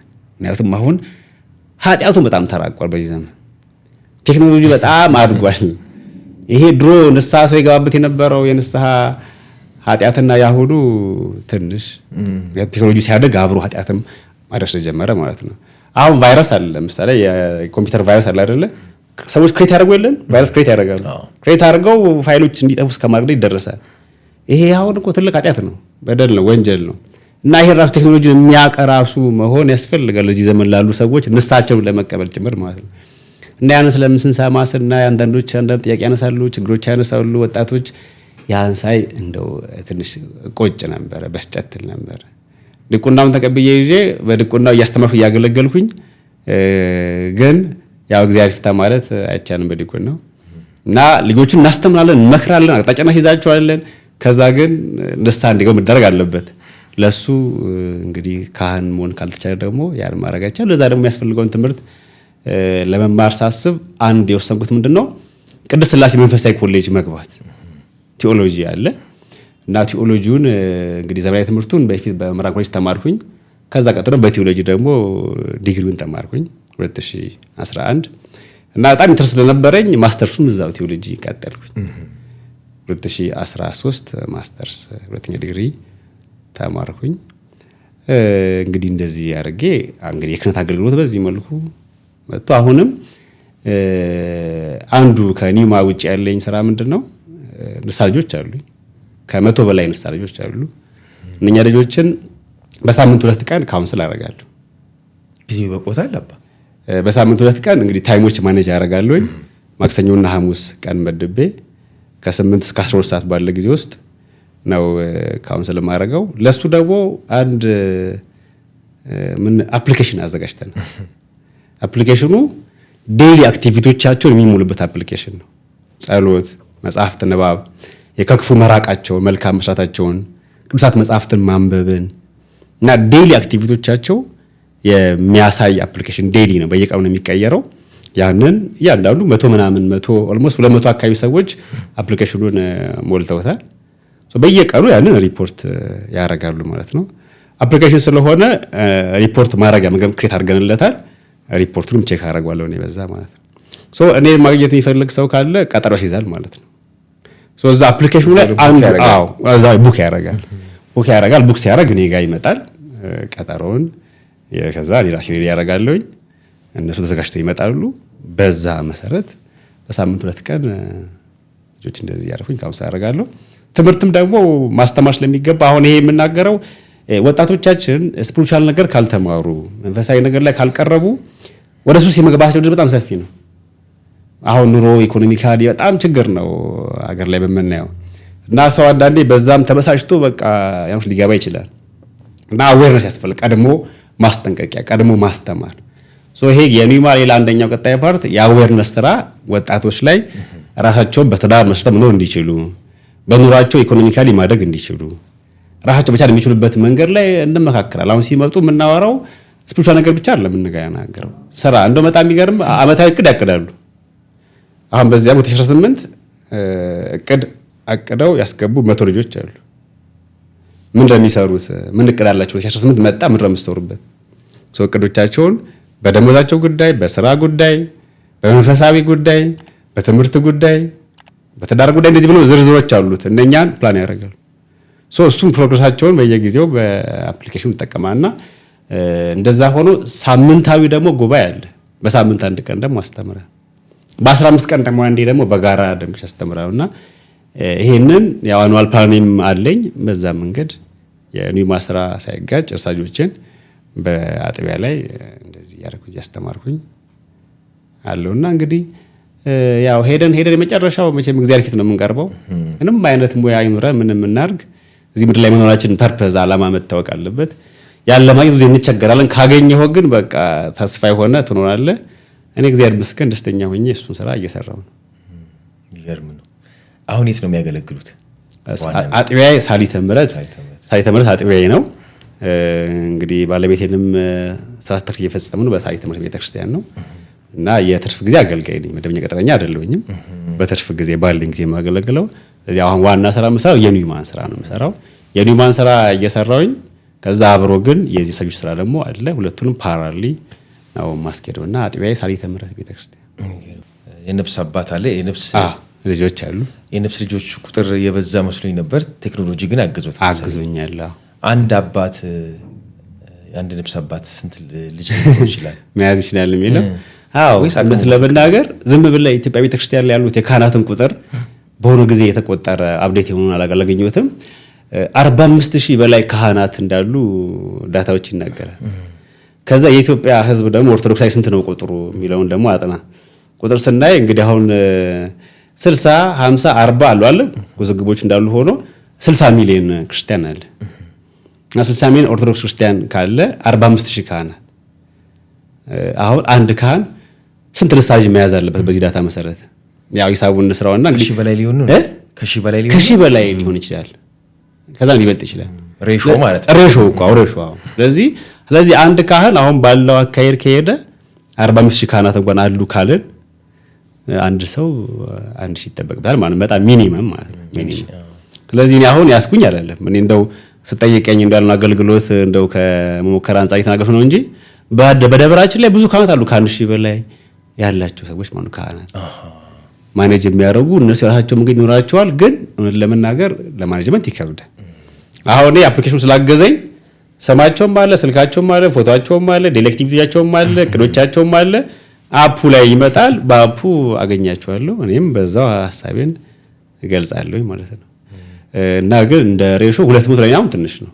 በጣም ከዛ በላይ ብዙ ያላቸው አሉ በጣም እና ግን ካሰብነው እንደ አባቶች ትምህርት አንድ ሰው ልጆች በደንብ ለመከታተል መጽሐፉ የሚያዘው 12 ልጅ የሚል በቃ 12ቱ ላይ ኢፌክቲቭ መስራት አለበት ነው። ግን አሁን እንዳልኩ ነው የቁጥር ጉዳይ በጣም ብዙ አማኞች ስላሉን እነኛን ራሱ ማስተማር መከታተል ጊዜም ስለሚፈልግ ቁጥራቸውን ብዙ ስለሆኑ እንደውም እኔ አሁን ያስኩኝ አይደለም እንደው ስጠይቀኝ ነገርኩ እንጂ ገና እንግዲህ ከሆነ ጊዜ በኋላ እየጨመረ ነው የሚሄደው። ስጀምር መጀመሪያ አካባቢ 12 ነበሩ። ጉባኤ አረፍሳም በወር አንዴ ጉባኤ ጀምሬ ነበር። በወር አንዴ ሳስተምር 12 ነበሩ። ከዛ ጋር አንዱን እየጠራ ያው እየሰፋ ሰዎች ያውቁ ሲመጡ ደግሞ ይልካሉ። ሰው ልኮ ደግሞ አልቀበልም ማለት ደግሞ እንትን ይላል ያስቸግራል። ስለዚህ እንዲያረግን ያው 200 ደርሰዋል። ግን እንደ ቁጥር ለመቆጠር ብቻ ደግሞ አይደለም። በጣም እንደ ኳሊቲ ካወራን አሁን አንድ ልጅ መጥቶ የሚገባውን ኮሚትመንት አንደኛ ሳምንታዊ ጉባኤ መሳተፍ አለበት። በ15 ቀን የሚኖረው ጠቅላላ ጉባኤ መሳተፍም አለበት። በወር አንዴ ካውንስል ማድረግ አለበት። የግድ መጥቶ ምክክር ማድረግ አለበት በወር አንድ ጊዜ። በጣም ቢዘገይ በ40 ቀን አንዴ ንስሐ አባት ጋር መጥቶ ካውንስል ማድረግ አለበት። እና ይሄንን ካላረገ ጉባኤ የማይከታተል ከሆነ አፕሊኬሽኑን የማይሞላ ከሆነ የሚጠበቁን አክቲቪቲዎችን እንደ ክርስቲያን ደግሞ ከተናገርን ንስሐ ገባ በኋላ ሰው መቁረብ አለበት። የንስሐ ማሰሪያው ቅዱስ ቁርባን ነው።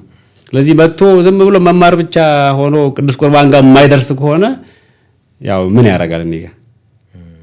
ስለዚህ ያው ውሳኔ አለ ማለት ነው። ማለት ውሳኔ 2 ዓመት 1 ዓመት 2 ዓመት ቆይቼ የሚገባውን ትምህርት ተሰጥቶት አቅጣጫ ካልያዘ ሌላ ንስሐ አባት እንዲይዝ አስተናብታለሁ። እንደሱ ዘሎጥ ይመጣል ብሎ ያስባሉ። እዛ እኔ እንግዲህ እኔ ጋር ካልተሰራ እኔ ጋር አሁን ባልኩ መንገድ ካልሄደለት ሌላ ሰው ደግሞ ቢሞክረው ይሻል ይሆናል። አንዳንዴ እኔ ጋርም ድክመት ይኖራል። የኔ አያያዝም አላወቅበት ሊሆን ይችላል። ሌላ ደግሞ ቢይዘው ደግሞ ውጤታማ ሊሆን ይችላል። ስለዚህ እኔ ጋር ይዤው ከምዘጋበት ብትሄድ ይሻላል። ሌላ ደግሞ ሰው ደግሞ ቢመጣ ደግሞ እሱ ደግሞ ሰክሰስፉል ሊሆን ይችላል። መንፈሳዊ ስራ ነው የምንሰራው፣ እግዚአብሔር ነው ስራውን የሚያሰራን። ግን ደግሞ እንደ ካህን እንደተሰጠን ስልጣን ደግሞ ካህን ስልጣን አለው። የመወሰን ድርሻ አለው። የመምከር፣ የመገሰጽ፣ የማሰናበት ድርሻ አለው። ካላረኩኝ ደግሞ ልጠየቅ ነው። እኔ ምን ሰርታለሁ ደግሞ ልጠየቃለሁ እኔ። ከዛ እንግዲህ ቁጥር ማብዛት እኮ ችግሩ አሁን በኋላ ተጠያቂነትን እየጨመረበት ነው የመጣው። የካህን ፈተናው እዚህ ላይ ነው። ካህን የሚጠየቀው በራሱ ብቻ ሳይሆን በንስሐ ልጆቹም ስራ ባልሰራውም በእነሱ ነፍስም ይጠየቃል። ስለዚህ ተጠያቂነቱን እንዳይኖር ቀድሞ ስራ ይሰራል። በዛ ውስጥ ግን ካልተመቸው ያ ሰው ሌላ አማራጭ መያዝ የፈቃድ ነው። ንስሐ አባት መሳጅነት ግዴታ አይደለም፣ የፈቃድ ነው። ንስሐ አባት መያዝ ግዴታ ነው ለክርስቲያን። ግን ከየትኛው ንስሐ አባት ጋር የምትኖረው ግን ግዴታ አይደለም። መርጦ መቀየር ይችላል። እንዴት ነው የሚቀይረው? ምናምን የራሱ ዲሲፕሊንም አለው። ዝም ብሎ መቀየርም አይቻልም። በዲሲፕሊኑ መሰረት ግን መቀየር ይችላል። አሁን ከኔ ሳሰናበታቸው ሰላም ለኪ ጸሎት አደረስላቸውና በሌላ ንስሐ አባት ያዙ። ስለዚህ ብዬ አስተናበታለሁ። በጸሎት ነው የምናስተናበተው። ሌላ ደግሞ አንድ ንስሐ ልጅ ጋር ቢመጣም ደግሞ ጠይቃለሁኝ። ንስሐ አባት ከዚህ ነበረ? አዎ ነበር። እንደዚህ አስተናብተዋል አለው። አላስተናበቱኝም። ሂድ ተሰናብተናል ነው የሚለው። ይሄ ክህነታችን አገልግሎቱ አንድ ስለሆነ እንደዚህ የተመጋገብን ነው የምንሰራውና የቤተክርስቲያን ስርዓት ትውፊቱ እንዲህ ነው። ስለዚህ ቁጥሩ ትንሽ ነው ማፈልግ ነው 200 ብዙ አይደለም። እሺ እንደው የጎን ጥያቄ አለኝ። ጥያቄውን ለነገሩ እየመጣልኝ 44,000 45,000 አካባቢ ካህናት አሉ ተብሏል በተለይ በከተሞች አካባቢ ወደ ድቁና ወደ ክህነት የሚሄዱ ልጆች ቁጥር እንዴት ነው? ገጠር እንኳን አውቃለሁ የራሱ ስርዓት አለው። ወደ ክህነት የሚመጣ ሰው እንግዲህ ክህነት አገልግሎት የፈቃድ ነው። በፈቃድ ነው የምታገለግለው። ከዛ የእግዚአብሔር ፈቃድም አለበት። የኛ ፈቃድ ከእግዚአብሔር ፈቃድ ጋር አብሮ ሲስማማ ነው ድቁናም ቅስናም ጵጵስናም ሁሉ የሚሄደው እና እንደዛ ሆኖ ሰው በአንድም በሌላ መንገድ ድቁናን ሊቀበል ይችላል። ዲያቆን ነው እያገለገለ ይኖራል። ሊያገባ ይችላል። ካገባ በኋላ ቄስ የመሆን እድል አለ። ወር ደግሞ ካላገባ ከመነኮሰ ቄስ የመሆን እድል ነው ያለው። የግዴታ ግን አንድ ዲያቆን ቄሱን ተብሎ እንትን አይደለም። በገጠሩ እንዳልከው ዲያቆን ሆኖ ኖሮ ከዛ ወደ ጋብቻ ቶሎ ይመጣል። ካገባ በኋላ ወደ ቅስናው እንዲሄድ ይደረጋል። አሁን ከተማው ላይ ግን ሊኖር ይችላል ዲያቆናት ሆነው በድቁና ብቻ የሚኖሩ ሰዎች አሉ። ቄስ ላይሆን ይችላል። አግብተዋል፣ ወልደዋል፣ ወደ ቅስና የሚሄድ ሊከብድ ይችላል። ያ የራሳቸው ፍላጎት ነው፣ አቅምም ጭምር ነው። መናችን ላይ ሪስፖንሲቢሊቲ ነው። አሁን ከኒው ማስራ ጋር ሳገናኝልህ አንድ ሳይካትሪ የአንድን ፔሸንት ፎሎአፕ የሚያደርግበትን መንገድ አስበው። ሪላፕሱ ምናምን እያሰብን ማለት ነው። ልክ እንደዚህ እኮ እዚህ አንድ ሰው ንስሐ አባትም ይዞ ሪስፖንሲብል ሆኖ ንስሐ አባት ከንስሐ ልጁ ጋር ሲነጋገር እኮ ኃላፊነት እኮ ነው፣ በነሱ ጉዳይ ነው የሚጠየቀው። እና ያን ሪስፖንሲቢሊቲ መውሰድ እሱ ካልቻለ ባለቤቱም ካልፈቀደችለት ሚስትም መፍቀድ አለባት። ምክንያቱም ሳይካትሪ መሆን ቄስ መሆን በጣም ጊዜ ይፈልጋል። ማይንድህን በጣም ይዘዋል። የብዙ ሰዎች ችግር ነው የምንሰማው። የብዙ ሰው ችግር ሰምተህ ቤት ስትመጣ ባለቤት ማኔጅ ማድረግ ካልቻለች ያስቸግራል እኮ። ራሱ ሳይካትሪ ያስፈልጓል ይባላል እኮ። ሪላፕስ በተለይ ሲገጥም እኛ አሁን ብዙ ሰዎች ላይ ደክመን ለፍተን በቃ አቅጣጫ እንዲይዙ አድርገን ሪላፕስ በኃጢአትም አለ ይገጥማቸው ይችላል። ከእንደገና ከዛ ደግሞ እንዲመርሱ ደግሞ እናደርጋለን። ይሄ ካልተሰጠ ከላይ አይቻልም። ያን ደግሞ ለመቀበል አንተ ፈቃደኛ ካልሆንክም አይሆንም። ስለዚህ አንዳንዶች እኛም እናቃቸው ዲያቆን ሆነው ቄስ ቢሆኑም ፈልነው ለምን ቄስ አትሆኑም እንላቸዋለን። ቆይ ይላሉ። ስለዚህ ከተማው ላይ እንደዛ ላይሆን ይችላል። ገጠር ቢሆን ግዴታ አይደለም፣ የፈቃድ ነው። ለተሻለ ኃላፊነት ነው። ዲያቆን ሲሆን የሚጠበቅ ኃላፊነት አይደለ። ቄስ ሲሆን ግን ያው ዲያቆን ማለት የቄስ ረዳት፣ አጋዥ፣ ተላላኪ ነው። ቄስ ሲሆን ግን ሙሉ ሪስፖንሲቢሊቲ አለበት እና ያ ሊሆን ይችላል። በጣም ነው የማመሰግነው። ከኒውማም ትንሽ ራቅኩ መሰለኝ። የሱሱ ጉዳይ በጣም አሳሳቢ ነው። ከማህበራዊ ቀውስነቱ እያለፈ ወደ ኢኮኖሚም ወደ አጠቃላይ የሀገርንም ቅርጽ የጄኔሬሽንንም ቅርጽ የሚቀይር ነው። እንደ ትውልድም ማለት ነው። መቼም ቃሚ ትውልድ፣ አጫሽ ትውልድ፣ ጠጪ ትውልድ መባሉ አይቀሬ ነው እርምጃ እስካልተወሰደ ድረስ ማለት ነውና ከዛ አንጻር እናንተ ብቻችሁን አሁንም እያየን ያለነው እያንዳንዳችን ቤት እየገባ ያለውን ጉዳይ ብቻችሁን ትወጣላችሁ ብዬ አላስብም። 2-3ም አሉ። አሁን የእርሶን የኒውማን ማዕከልም ካገኙ በኋላ ሌሎች ነገሮችም ሳገላበጥ ሌሎች እንዳሉም አይቻለሁ። ቁጥራቸው በጣም ትንሽ ነው። ከዛ አንጻር ብቻችሁን ማህበርም ቢኖራችሁ በጋራ መሰሉት ችግሩን ትቀርፋላችሁ ብዬም አላስብምና እንግዲህ ኃላፊነት ሼር እናድርግ ልል ነው። ይሄ ሼርድ ሪስፖንሲቢሊቲ ይባላል። ኃላፊነት እንድንጋራም ከሚዲያው ሊሆን ይችላል፣ ከእያንዳንዱ ግለሰብ፣ ከቤተሰብ፣ ከመንግስት ተቋማት፣ ከሃይማኖት ተቋማት፣ ከሃይማኖት አባቶች ብናገሩ አስፋለሁ። ከሁላችንም ምን ይጠበቃል? እናንተም ደግሞ እንደ እንትን መቼም ያለ ቻሌንጅ እየሰራችሁ ነው ብዬ አላስብም። መጥቼም አይቼ ያየኋቸው ቀዳዳዎች አሉ፣ የተገነዘብኳቸው ቀዳዳዎች አሉ። እንደው ከችግሩ አንጻር ቢደረግ የሚሉት ነገር ካለ ኃላፊነትም ብንጋራ ያው ሰሎሚ እንደሚባለው የሚታዩትን ቢነግሩኝ ደስ ይለኛል። በጣም ጥሩ። አዎ ምን ችግር ማውራት እንትን ነው ይባላል። ችግር አካል ለዛ እኮ ነው ሙዞሮ ነው ለይባና እኛ የመፍትሄ አካል ለመሆን ነው የቀረብነው። ግን እንዳልከው በጣም ችግሮች አሉ፣ ቻሌንጆች አሉ። ችግሮቹን እንግዲህ አንደኛ ኢኮኖሚካሊ የገንዘብ ችግር ነው። አሁን እኛ ጋር ሊስት የተመዘገቡ ከ200 በላይ ሰዎች አሉ ተራ የሚጠብቁ ሰዎች አሉና እነኛ ሰዎችን ቀስ እያለን ከላይ ከአንደኛው ጀምረን እያየን ነው የምናስገባው። ሰው የሚገባልን ስናገኝ፣ የሚያግዘን ሰው ስናገኝ እንዲያደርገን ነው ከሊስት ውስጥ የምናስገባው። ይሄ 200 ሰዎችን አሁን መዝግበን እየጠበቁን ነው። እየደወሉ የሚያለቅሱ ሰዎች አሉ። በተለይ ቤተሰቦች ወላጆች ይሁን በጣም የሚያዝኑ የሚያለቅሱ ባካችሁ የሚሉ አሉ። የልጆቻቸውን ችግር የለዩ ማለት የለዩ ለይተዋል በቃ። ከዛ በጣም የሚገርም እንደውም አልፎ ራሱ ኮንቪንስ አድርገዋቸው ልጆቻቸውን በቃ ማጋያ ማከል ግባ፣ ይሄው ኒማ የሚባል በጎ አድራጎት ድርጅት አለ እዛ ግባ ተብለው እሺ ብለው አምነው ከዛ ይመጣሉ፣ ይጎበኛሉ ግቢያችን። ከጎበኙ በኋላ ግን ለማስገባት እኛ ገንዘብ እንጠብቃለን። ካላገኘን ምን እናደርጋለን? ስለዚህ የገንዘብ ጉዳይ አለ እንዳልኩ። የምግብ ጉዳይ እዛ በጣም አሳሳቢ ነው።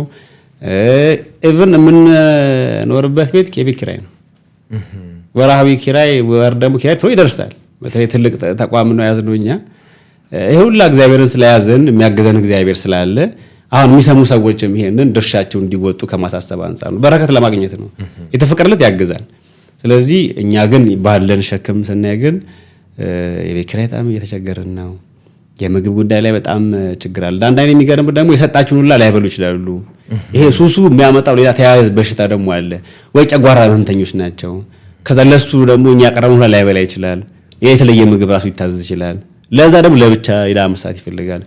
እንዲህ እያለ ውስጥ ላይ ከምግብ አንፃር ካሰብን መድኃኒት ለፔሸንቶቻችን የምንሰጠው መድኃኒት ማግኘት ራሱ ከባድ ነው። ለሱ ካጎተቤ ያግዘናል። አዎ ግን ተጨማሪ እኛ እንገዛለን ለዛ ለመድኃኒት ለዚህ አሁን ይውላ ገንዘብ ያስፈልጋል። በዚህ እንደው ሰዎች እንዲያግዙን እናሳስባለን። ከሙያ አንፃር አሁን ሳይኮሎጂ ባለሙያ ሳይካትሪ የሆነ ቮለንተር መጥቶ ራሱ በደንብ ሊያግዘን ይችላሉ። እሱንም በሙያ አንፃር እንዲያግዙን እንፈልጋለን። እውነት ለመናገር ይሄ ወር ጨንቆ መድረስ ታውቃለህ። አንድ ወር ስደርስ ተጨንቀ ቀጣይ ወር የምንከፍለው የቤት ኪራይ የለንም፣ ግን በቃ አንድ በጎ አድራጊ የሚልክ ይኖራል እያን እየጠበቀን ነውና በዚሁ አጋጣሚ አሁን ኔትወርክን በጣም ማመሰግነው። እንግዲህ እየተገናኘው በአጋጣሚ ይመስላል፣ ግን በአጋጣሚ አይደለም፣ የእግዚአብሔር ፈቃድ ነው ብዬ ነው የማምነውና ምክንያት አለውና ይሄው አሁን ቀጣይ ወር ምን ማድረግ አለብን እየተጨነቅን ያለንበት ታይም ላይ ነው አንተ የመጣህልን። ስለዚህ እግዚአብሔር እንደላከ ነው የምቆጥረው። ይሄኛ ያለንም የኛን ፖድካስታችን ሰው ተመልክቶ እንደሚያግዘን ተስፋ አደርጋለሁና ቀጣይ ወር ምን ማድረግ እንዳለብን አናውቅም፣ ግን እግዚአብሔርና ምን እንጠብቃለን? እግዚአብሔር ሰው ይልክልናል ነው። ስለዚህ የእግዚአብሔር መልእክተኛ የሚሆኑ ሰዎች የሚከተሉ ሰዎች ይህን ቢሰሙና በረከቱን ቢካፈሉ ብለን እናስባለን። ያለበት ሸክም በጣም ብዙ ነው። 50 ሎሚ ለአንድ ሰው ሸክሙ ነው አይደል? ለ50 ሰው ጌጡ እንደሚባለው ብንከፋፈለው ቀላል ነው የሚሆነው እና እንደው በዚህ አዲክሽን ላይ በደንብ ሱስ ላይ ሰው አተኩሮ ካልተሰራ ቀጣይ ጄኔሬሽን በጣም ነው የምንጎዳው። ለመናገር ቀጣይ ሰው ራሱ ሰው ሆኖ ምንም ነገር ሳይገባ ስራ ቢሳሱ ማግኘት ከባድ ነው የሚሆነው እና እየባሰ ነው የሚሄደው። ብዙ እየተጎዳ ነው አሁን የምናየው። ይሄን እንዳይበስ እንዳይቀጥል እገዛቸውን በጣም እንፈልጋለን። የሚነበቡ መጽሐፍት ላይ አሁን አንዱ ዕውቀትም ማነስ እኮ ነው ሰው እዛ ውስጥ የሚገባውና የእውቀት ማነስን በማንበብ ይገኛል። ስለዚህ ላይብረሪዎቻችን አሁን ላይብረሪያችን እንዳቅማችን እንደማሳኛ ያስቀመጥናት እንጂ የተደራጀ ቦታ የሚያስፈልጋል፣ መጽሐፍቶች የሚያስፈልጉናል። ስለዚህ በመጽሐፍት ራሱ ሰዎች ቢያግዙን እንግዲህ ሰው ላግዝ ካለ ማገዣ ምግቦች ናቸውና እንደው ነገ ዛሬ ሳይሉ ይሄ ሚዲያም ካሉ ሰዎች ወስነው እንዲያግዙን በእግዚአብሔር ርህራሄ እንጠይቃለን። እሺ፣ በጣም እናመሰግናለን። እኔም ላይብረሪያችሁን አይቻለሁ። የተወሰነች መጽሐፍ አለችኝ። ብዙን ደግሞ አባ አውሽ ነው እንጂ ነበረኝ። በየወሩም እንደዚህ የመግዛት ልምድ አለኝ። በጣም ጎበዝ በሆኑ ጋዜጠኞች ጓደኞች አማካኝነት ነው መጽሐፍ መግዛት። አንባቢ ነኝ ማለት እንኳን ከባድ ነው፣ ግብዝነት ነው። መጽሐፍ የመግዛት ልምድ ያዳበርኩትና የተወሰነች አሰባስብ ያለው ብዙ ደግሞ እንዳልኩት በራሴ በግል ፖሊሲ አዋሽ ነኝና አውሼ በትኜ ነው አንብቤያቸው ባጋራቸው እነዛ ወጣቶች እንደው በረፍት ጊዜያቸው ቢያገላብጡት ብዬ ያዘጋጁታል። ኃይሌ መጽሐፍ ጽፏል። በጣም ኦኬ። እሱም ያነቃቃል። ኦኬ ኃይሌ ገብረስላሴ ልጁ ልጁ ነች ኮኦተር። ይሄም ከስነ አእምሮ ጋር የሚያያዝ ዶክተር ያሬድ የሚባል ወጣት ጸሐፊ ዶክተር ያሬድ ኢሳያስ የሚባል በቅርቡ የወጣ አዲስ መጽሐፍ ነው። ቶሎ ስለጨረስኩት ነው። እዚህ ውስጥ ያለውም ደግሞ ቴክኒክ ራስን ከመግዛት ጋር ተያይዞ አለ አይደለ መለወጥ ለሚፈልጉ ወጣቶች የሚረዳ ነው። በጣም እንግሊዝኛ ኖቭልም ይሁን ጥሩ አንባቦች አሉ እንግዲህ አይቻቸዋለሁ። እሺ በጣም እናመሰግናለን። እግዚአብሔር ይስጥልን። ታሪክም ለሚፈልግ የሀገር ታሪክ የሚያስፈልገናል። ሸክማ በዛበት እንደ ጥሩ ነው እንሸከማለን። እኛ የሚያመጣ ይኑር እንጂ ያው ሰዎች የተሸከመን እስካሁን ስላለን መጽሐፍ መሸከም አይከብደንም። እግዚአብሔር ይመስገን። ያ አቅማችን የፈቀደው ነው። እንደ ኔትወርክ ፖድካስት እንቀጥላለን። ደግሞ ሌሎች ቃል የገቡልን አሉ። እዛው በስፍራው ማዕከላችሁ በመገኘት ቃል እናስገባለን። እግዚአብሔር ይጨመርበት፣ እግዚአብሔር ይርዳን። አሜን። እግዚአብሔር ይስጥልን። እንግዲህ ህዝቤ እውቀት በማጣት ጠፍቷል ነው የሚለው መጽሐፍ ቅዱስና እውቀት ሰው ሲያውቅ ከክፉ ይርቃል መልካምን ያደርጋልና ለእውቀት ደግሞ አንዱ ማግኘው መንገድ ማንበብ ነው። እዚህ ሰው የሚያነብ ሲሆን ከክፉ እያራቀ ይመጣል፣ ወደ መልካም ይመጣልና ይሁላ መጽሐፍት እንግዲህ ወደ እውቀት እንድንመጣ ያስለሆነ እግዚአብሔር ይስጥልን፣ ይጠብቅልን፣ ያቆይልን። ትንሽ ባዶ እጁን እንዳይመለስ እንደዚህ ያለውን የሰጠ ንፉግ አይባልም ነው። እግዚአብሔር ያክብረልን። እሺ በጣም አመሰግናለሁ አባ። ብዙ ነገር ነው ያገኘነው። ብዙ ቤተሰቦችን ችግር የሚነካካን ይመስለኛል። ፍቃዱ ሆኖ በተጣበበ ጊዜ እንግዲህ ስንት መቶ የነሳ ልጆች እንደገና ደግሞ ፕሮጀክቱ ላይም ብዙ ስራ አለ። ዋና ስራውትም ክህነቱም እንዳለ ነውና አብቃቅተው በአጭር ጊዜ ነው የጠየቅኩትና በአጭር ጊዜ ፍቃዱ ሆኖ ስለመጡ እግዚአብሔር ይስጥልኝ። አሜን። እግዚአብሔር ያክብርልን። በጣም አመሰግናለሁ። እኔም በጣም አመሰግናለሁ። እግዚአብሔር ይስጥልን። እንግዲህ ፖድካስቱን እግዚአብሔር ያስፋልህ። ይበልጥ ብዙ ተደማጭነት ማግኘት የሚችልበትን ኃይል ብርታትን እግዚአብሔር ይስጥህ። ይበልጥ ብቃትን ደግሞ እግዚአብሔር ያስፋልህ። አሜን አሜን።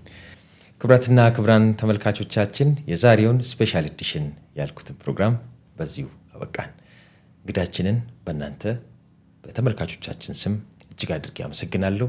የኒማ የበጎ አድራጎት ድርጅትን ደግሞ በዚህ በኔትወርክ ፖድካስት አማካኝነት ብታዩት ደስ ይለኛል። እኔ አይቼ ነው ብዙ ነገር ያገኘሁት። የዚህ ፕሮግራም መነሻ የሆነው ተከታታይ ስራዎችንም እናንተን ይዘን እንሰራለን።